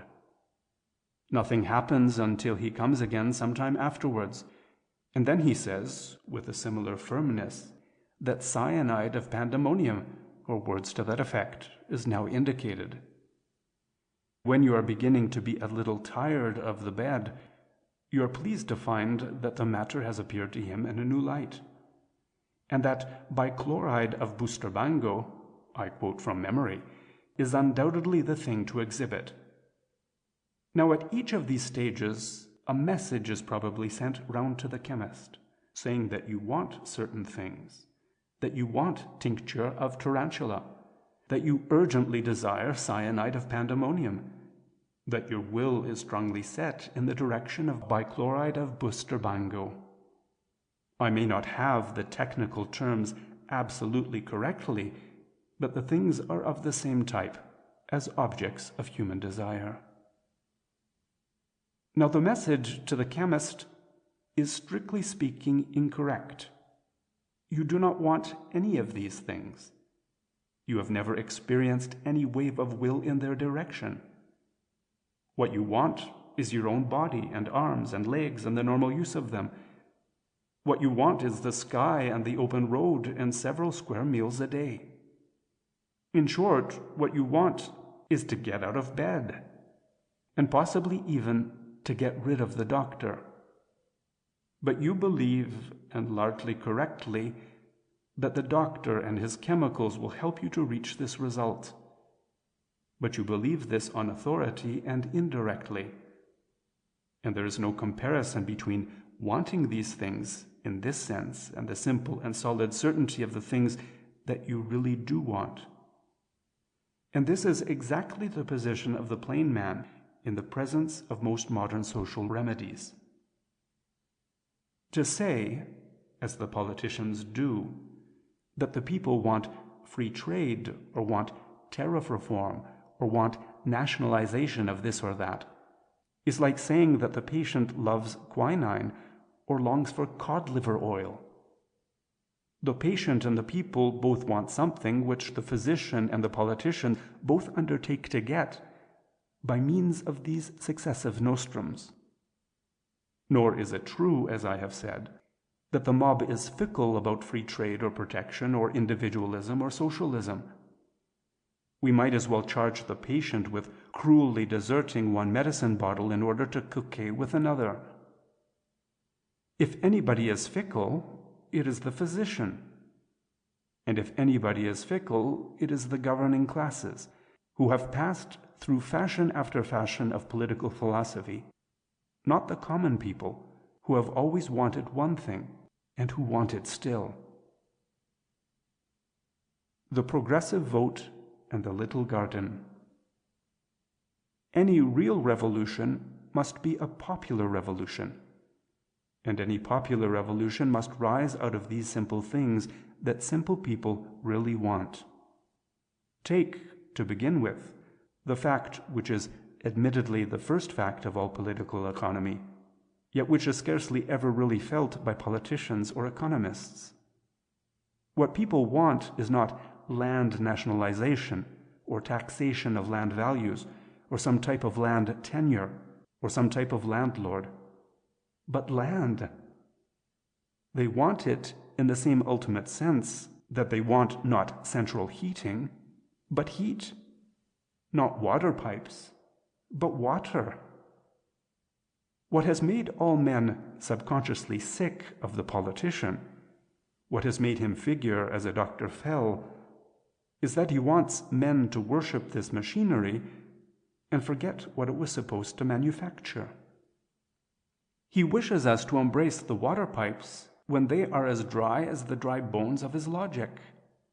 He asks us to admire a sausage machine like a calculating machine in the abstract, and regardless of the fact that it produces no sausages. In the old pantomimes, the sausage machine used to cut up the policemen into sausages. And in this, as in so many of the old pantomimes, there is at least the rough suggestion of a solid social reform. An extremist might suggest that the politician as well as the policeman should be cut up into sausages. But cannibalism is a cultural and artistic movement too advanced for my taste. Besides, he would make such bad sausages. He would disappoint us in that, as in everything else, when it came to the practical test. The practical test is what the plain man really wants and what he really gets. The politicians are always trying to conjure with the names of things he has never wanted, except as a way of getting things he has never got. The politicians are always accusing him of deserting the Liberal Party or betraying the socialist cause or breaking up the Union or dismembering the Empire or splitting the progressive vote. And all the time, the real political question of what people want is much better expressed by what they say when they do not think they are talking politics at all. It is much better expressed by any poor cottage woman when she looks hastily down the village street and says, "Oh yes, I'd like a little garden." End of section 9. The Doctor and the Doctrinaire. Read by Michael Shane Craig Lambert, LC.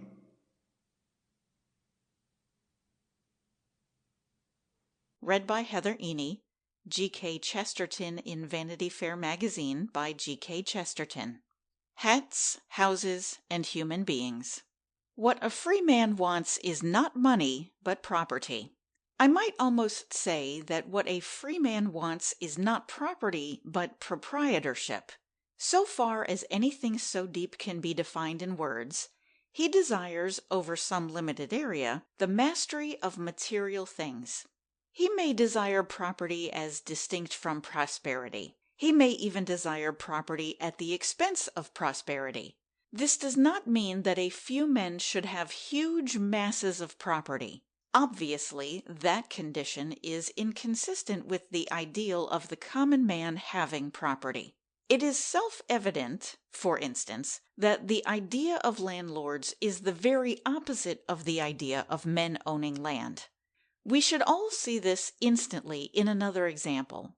If it were clothes instead of fields, or hats instead of houses, we have only to imagine the majority of men running about bareheaded and overshadowed by a toppling pagoda of hats worn by one Jewish old clothes man, governing the whole country. As indeed it is very nearly the case now, except that the Jew has become successful enough as an old clothes man to dress himself in new clothes. But in that case, we certainly should not say that the habit of wearing hats was a custom of that country, nor can anybody say that the habit of owning land is a custom of our Commonwealth today. It is not customary, but exceedingly rare, and none the less rare because the exceptions are monstrous in size as well as in eccentricity. Unfortunately, the situation is worse even than this. Private property, the only real form of personal liberty, is not only rare as a social reality, but it is tolerably rare as a social ideal, except among the silent masses whose ideals are hardly more conscious than instincts. It is even rarer as a political ideal among the practical politicians. It is typical of the servile trend of our politics that the only political proposal of this kind has lingered only as a political joke. It is the expression 3 acres and a cow advocated by Joseph Chamberlain when he was acting in conjunction with that much more admirable and much less admired reformer Jesse Collings.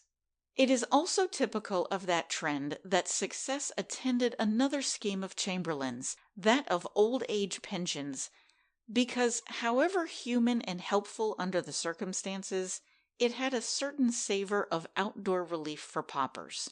While his first scheme was merely jeered at, precisely it had the savor of independence and dignity for citizens. 9 acres and an elephant. 3 acres and a cow, therefore, is a thoroughly sane and sound ideal, far more solid than that of 3 landlords and herds of cattle followed by herds of tenants. But if it is much saner than capitalism, it is also much saner than communism or collectivism. For a man owning 3 acres and a cow, it is not a substitute to propose that 3 men should own 9 acres and an elephant. There may be a sense in which a man can own the hind leg of an elephant, but it is not ownership in the sense of immediate mastery. He cannot make his new leg do what he likes, when the other 3 are doing something entirely different. The agitation and nervous strain of such a condition would be too much even for the largest elephant. An elephant must be treated as a whole, and his control by several men depends on the agreement of those men. All can have all of him, but none can have a part of him.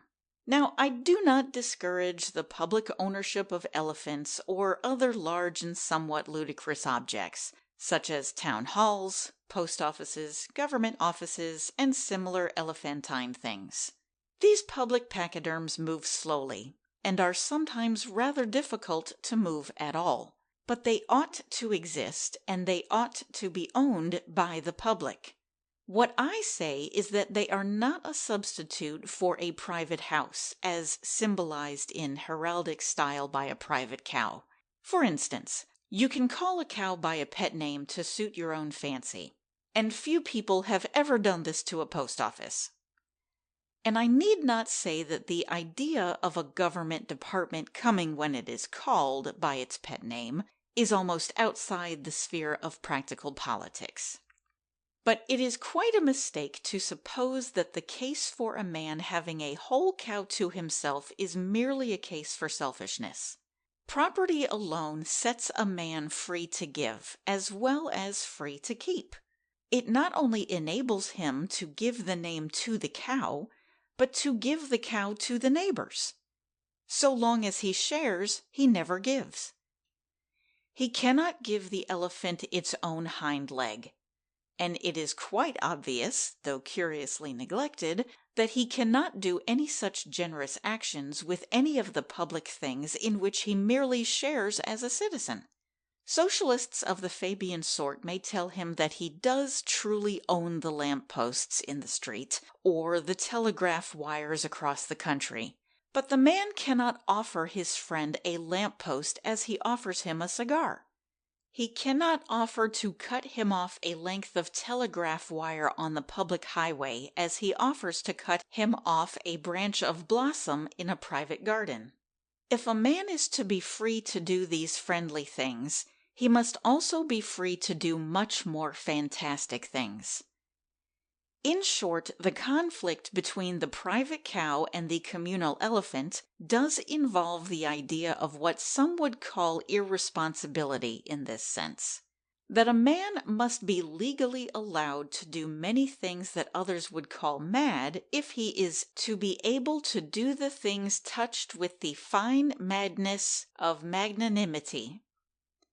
He must be allowed to call his cow Ashtaroth or Abracadabra if he is to be free to label half the milk for the poor children next door. He must be free to paint his house a bright pink with pea-green spots if he is to be free to open its doors in hospitality to the beggars on the road. There are many who would think one act as mad as the other, but it is obvious that however startling the external effects might appear, one act must always be as private as the other. I am not, I need hardly say, offering the least excuse for freaks of fashionable plutocracy when it really impinges upon public things. I am merely pointing out that there are some things that must remain private things, and that among them is not only any kind of owning, but any kind of giving. What is totally untenable is the view that an exact equivalent for the act of giving can be found in the act of sharing. And here again we should probably be guided aright if we only discovered what the real populace really wants. These truths would be immediately apparent if we turned from theories and systems about the poor to the poor themselves. It would be found that a very great deal of their desire for more wealth was a desire for the dignity that comes of dispensing courtesies and compliments. It is very largely because goods can mean gifts and homes can mean hospitality. The householder and his house. If a Renaissance comes, it will be by the victory of small things over big things. It will especially come by the victory of the inside of things over the outside. The cow will go in front of the elephant precisely because the cow can really belong to a man, while the elephant can only belong to a menagerie. The cow will jump over the moon, so to speak, though the moon is much larger of the two. The man will not be suited to the house, but the house to the man, though the house is much the larger of the two. The house will be painted not to match the street, but to match the householder, even if it is painted pink with green spots. In short, the householder controlling the house is himself a type of these two things. The smaller thing controlling the larger thing, and the thing inside controlling the thing outside. And he is thus the flat contrary of the whole tendency of recent progress, which is at once a rush and a routine. It has all been in the direction, not only of the larger destroying the smaller, but of the external destroying the internal. A man ought to clothe himself with a house and garden, as he clothes himself with a hat and coat. As it is, a new house is built by a total stranger, who then looks round to find a man to fit it. In some cases it is almost as little designed for the men who will live in it as the mice who will live in it. Men and mice alike seem to be small and even secretive animals, concealed only in the interior of a house. In the eyes of those magnificent managers of public works, who are thinking only of external facades of masonry and perspective of streets, in a particular town, of a particular type. Houses as man-traps. There are indeed poorer houses that might well be called man-traps, on the model of mouse-traps. But something outside designs them, and the larger sort also. There will be no renewal till the mouse is more than the mountain, till we begin again with the small and living thing from which all the large things have come. It is an old fable of disappointment that the mountain brought forth a mouse. But at least we should hardly be merely disappointed. We might even be mildly surprised if we happened to see a mouse bring forth a mountain. And that monstrous image has been the whole history of man. He is the small thing that has brought forth all the big ones. Man must begin at the beginning, or he will very soon come to the end. We are tangled up in the tail ends of everything, and we must disentangle them or they will strangle us. We are being cut to pieces by machinery of which we cannot find the handle and have wholly forgotten the use. We must find not only the handle, but the hand. Not only the use, but the motive.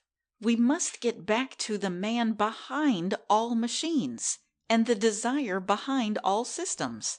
And the simpler the man, and the more direct the desire, the better. Among these really democratic desires, I have put first this primary desire to possess, not to exchange or employ or exploit, but to possess. It is lost in the complexities both of capitalism and collectivism, but it still exists as a thing and not a theory. It has been called, for convenience, distributism. But you cannot really make a word for it ending in ism any more than you can call first love feminism, or the fear of death a new disease with the name of thanatophobia. As with first love or the fear of death, the people who feel it do not look in a dictionary for long words to express it. You may not hear about it from labor leaders, but you will hear about it from laborers. Under every discouragement and every desperation of a whole social system driving the other way, it is apparent among the poor in everything they do and say, in the manner of laying out the tiniest garden, in the manner of decorating the meanest room. At present, the whole process consists of sending a policeman to trample down that garden, or an inspector to rout out that room. When that whole process is reversed, the Commonwealth will begin to be renewed. When the garden grows upon the street, and the small room begins to alter the greater city, the new Renaissance will have begun. End of section 10, read by Heather Eney.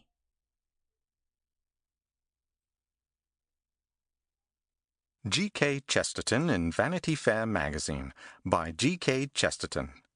The Wreck of the Modern Machine. By far the happiest and most hopeful news that can now be brought to human beings is the news that they are on the wrong road and have come to the wrong place.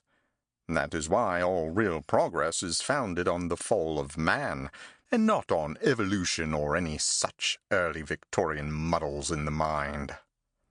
There are enough early Victorians of an evolutionary sort left alive to permit the impression that there is something highly mystical and even superstitious in talking about the fall of man. Yet this truth can be illustrated in the most practical and even prosaic way by any visible and bodily fall of man. If you are motoring in your superb car to your magnificent country seat, in company with 2 judges and a bishop, or some other select members of your social circle, it is always possible that you may come to a smash, and actually fall into a ditch. For some appreciable time you may find yourself, let us say, sitting on the bishop's head, with the judge lying on top of you upside down, with his legs waving in the air. Such things can happen to the wealthy, and are among the consolations of the wise. Let us agree that even then your admirable sanity and self-control will enable you to exchange lucid and detached specimens of polished conversation.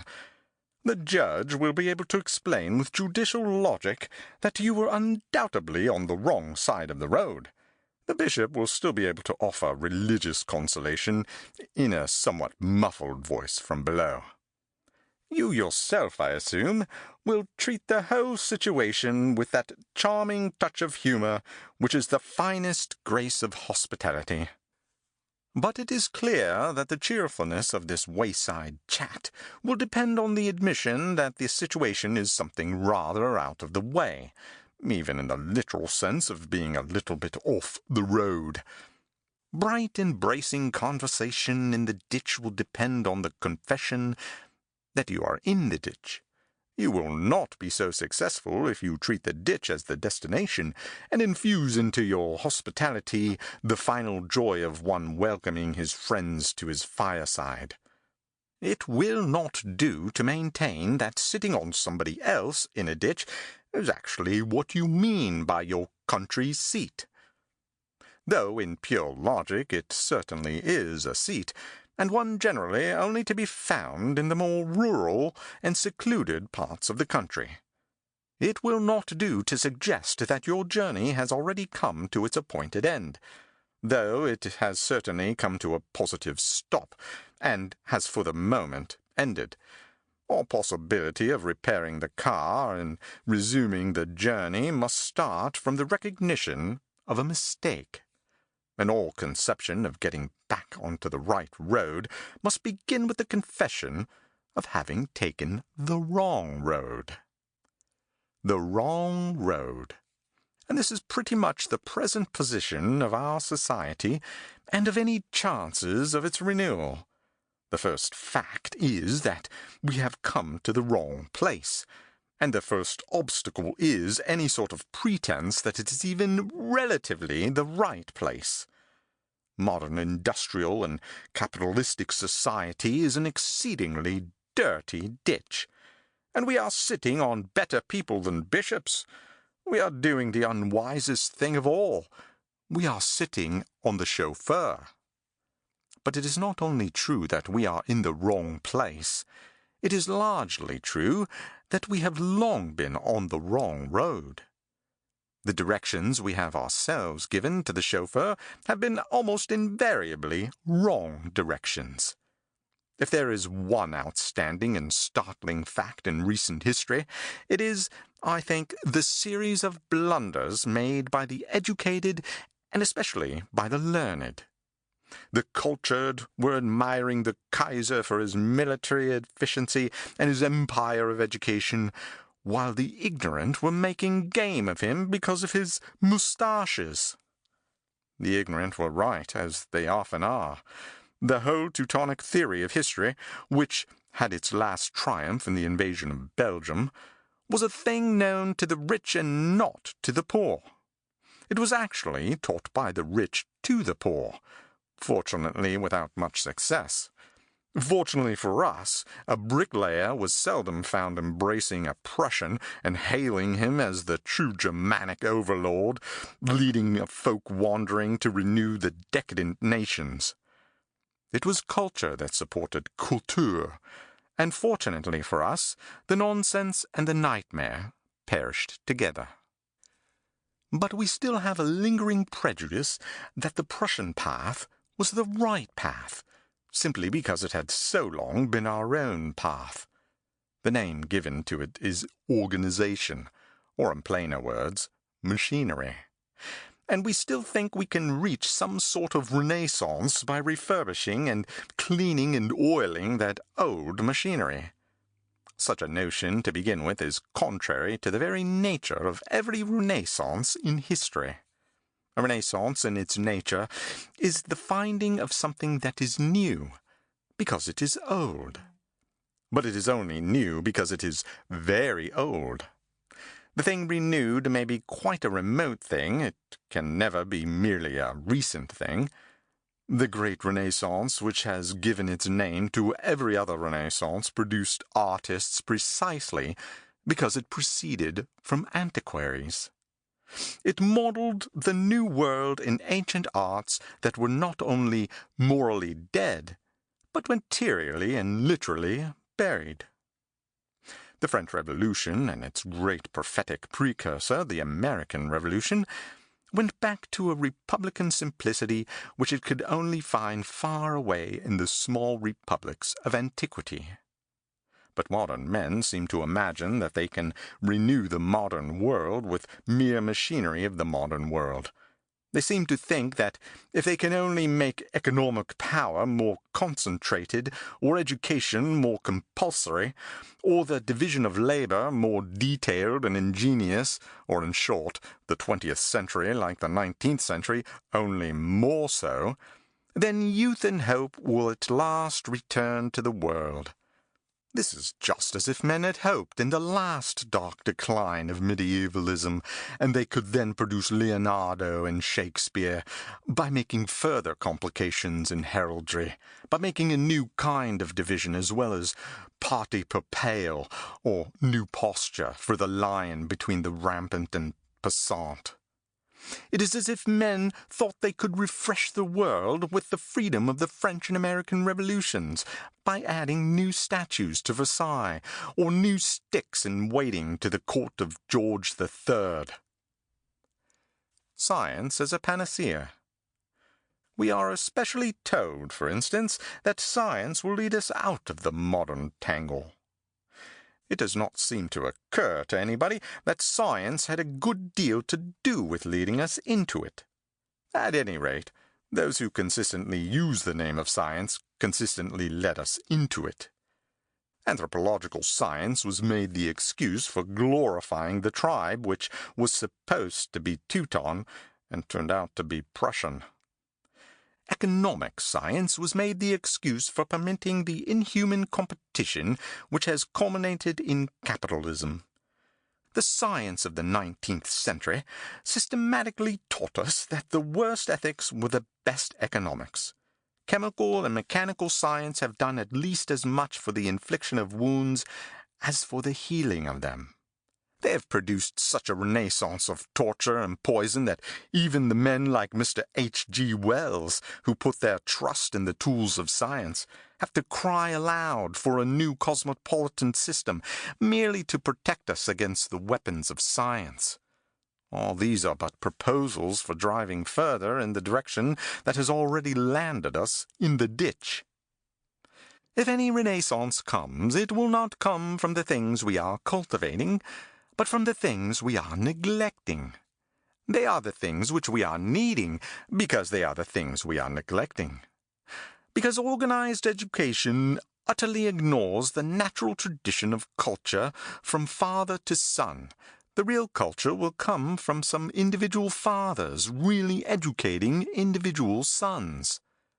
Because organized militarism has largely forgotten chivalry and chance fighting for justice, justice will probably be vindicated by some chance fight.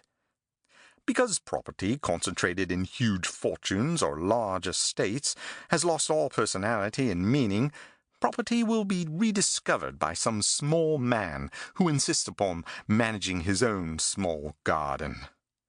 The pompous impersonal things among which we have moved for so long will be confronted with the pugnacious personal things which they were once supposed to represent, but which they have long been banded together to betray. It may seem like a war of small things against great, but the small things will be real, where the great are unreal. It may seem like the contrast between a man and a giant, but in truth it will only be like the contrast between a man and his own gigantic shadow at evening. End of section 11.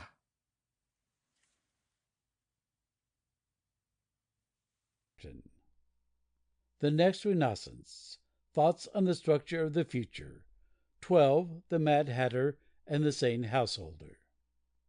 Modern society is intrinsically insecure, because it is based on the notion that all men will do the same thing for different reasons.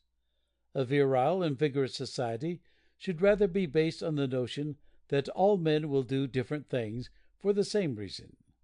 It should be rather like a carnival to which people come in habits of every cut and color, clad as crusaders or Chinamen, red Indians or blue devils, but all upon a common agreement to enjoy themselves, or even perhaps to enjoy some positive and popular thing, such as a patriotic anniversary or a church festival. Modern society, so far from being like a carnival, is much more like a funeral, but it is most of all like a meeting at which everybody turns up in black, but only because some think it is a funeral, and some a financial meeting, and some a political conspiracy, and some the preliminary to a duel. It is as if they had all come in the right clothes to the wrong house. Modern men have all the same conventions and all different convictions, and that is the exact equivalent of doing one common thing for 20 contradictory reasons. We have made a brotherhood of hats without making the least attempt to have a brotherhood of heads. Yet it is obviously more desirable that the brains should work in a more brotherly fashion, and having so worked, they may quite legitimately signal their brotherly thoughts to each other in the shapes of the most varying and fantastic hats, hats like pyramids and pagodas, hats like the Eiffel Tower or the Great Wheel. There is no harm in the Mad Hatter, so long as he keeps his madness only for hats.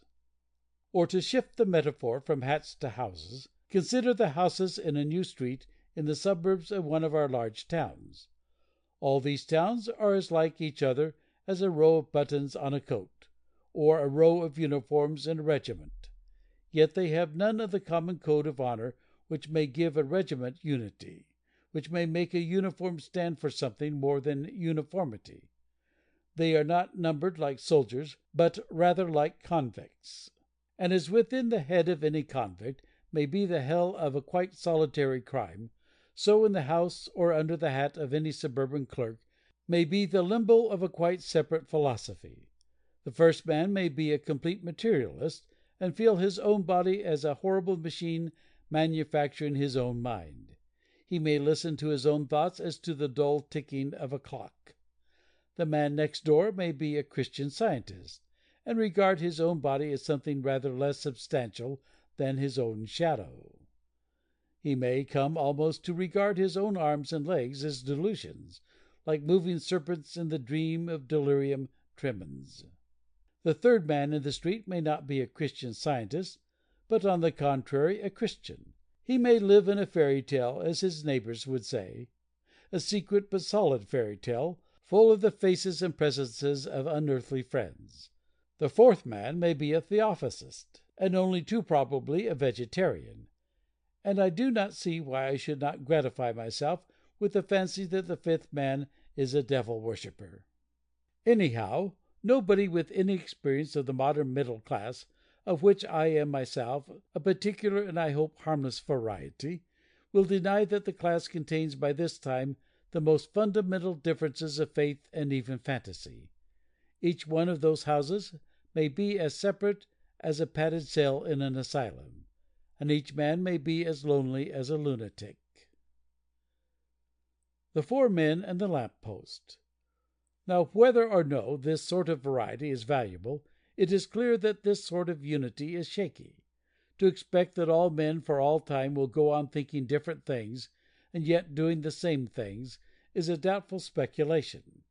It is not founding society on a communion, or even on a convention, but rather on a coincidence. Four men may meet under the same lamp post: one to paint it pea green as part of a great municipal reform, one to read his breviary in the light of it, one to embrace it with accidental ardor in a fit of alcoholic enthusiasm, and the last merely because the pea green post is a conspicuous point of rendezvous with his young lady. But to expect this to happen night after night for an interminable period is unwise. The lover may marry the lady and dispense with lamp posts. The social reformer may pass on to paint the council hall, the cathedral, and all the other sights the same bright and pleasing color.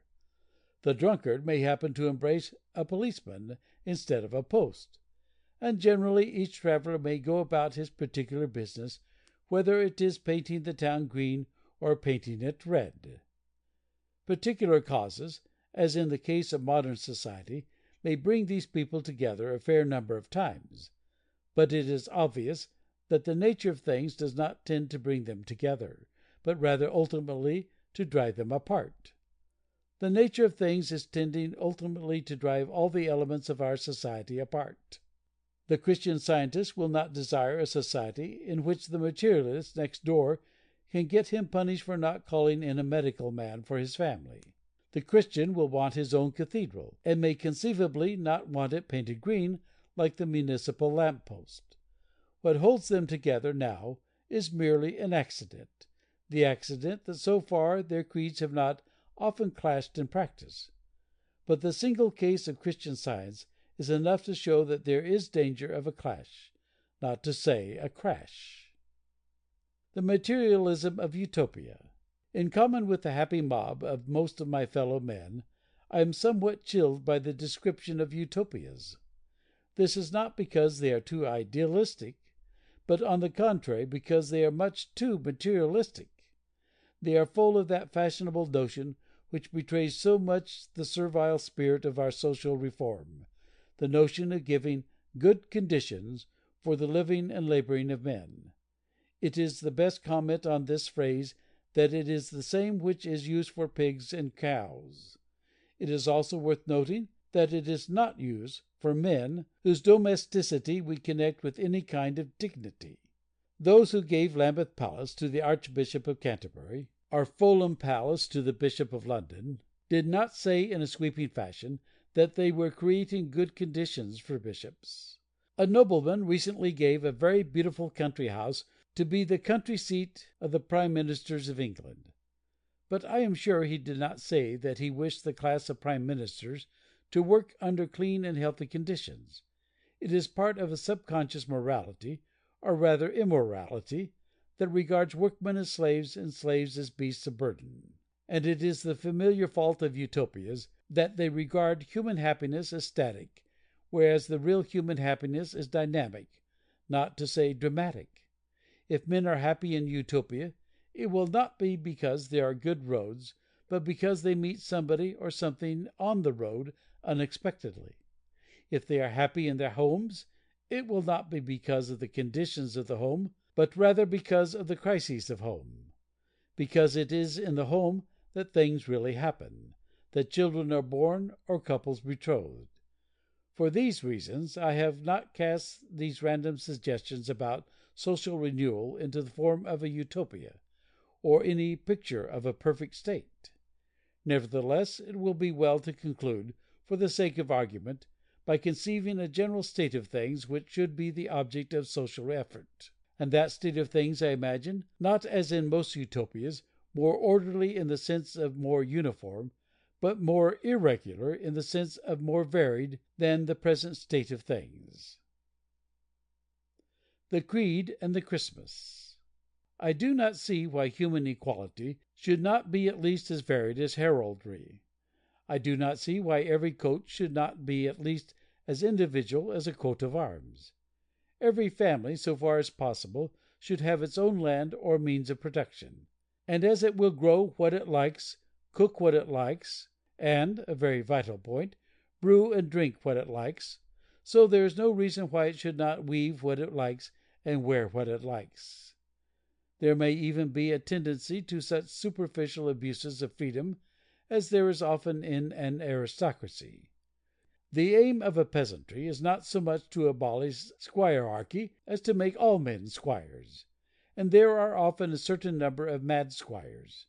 Between these extremes, however, there would be every shade of humor and human variety, and the home would become once more original, by becoming once more an origin. Hospitality would gain a new meaning in the gift of novelty, and have some of the advantages of travel. The house would no longer be merely a box. It would at least be a Christmas box. But if all this is true, we can only return to the first truth, that we cannot have a Christmas box without Christmas. We can never have all this artistic variety until we have spiritual unity. As the common theory of heraldry alone made possible the varied colors of coats and shields. At present we have the contrary condition of being externally similar and internally torn asunder. And that spiritual unity will either never return, or it will return with the return of the creed for which Christmas stands. It will come as a Christmas box, or it will not come at all. End of section 12. End of G.K. Chesterton in Vanity Fair magazine by G.K. Chesterton.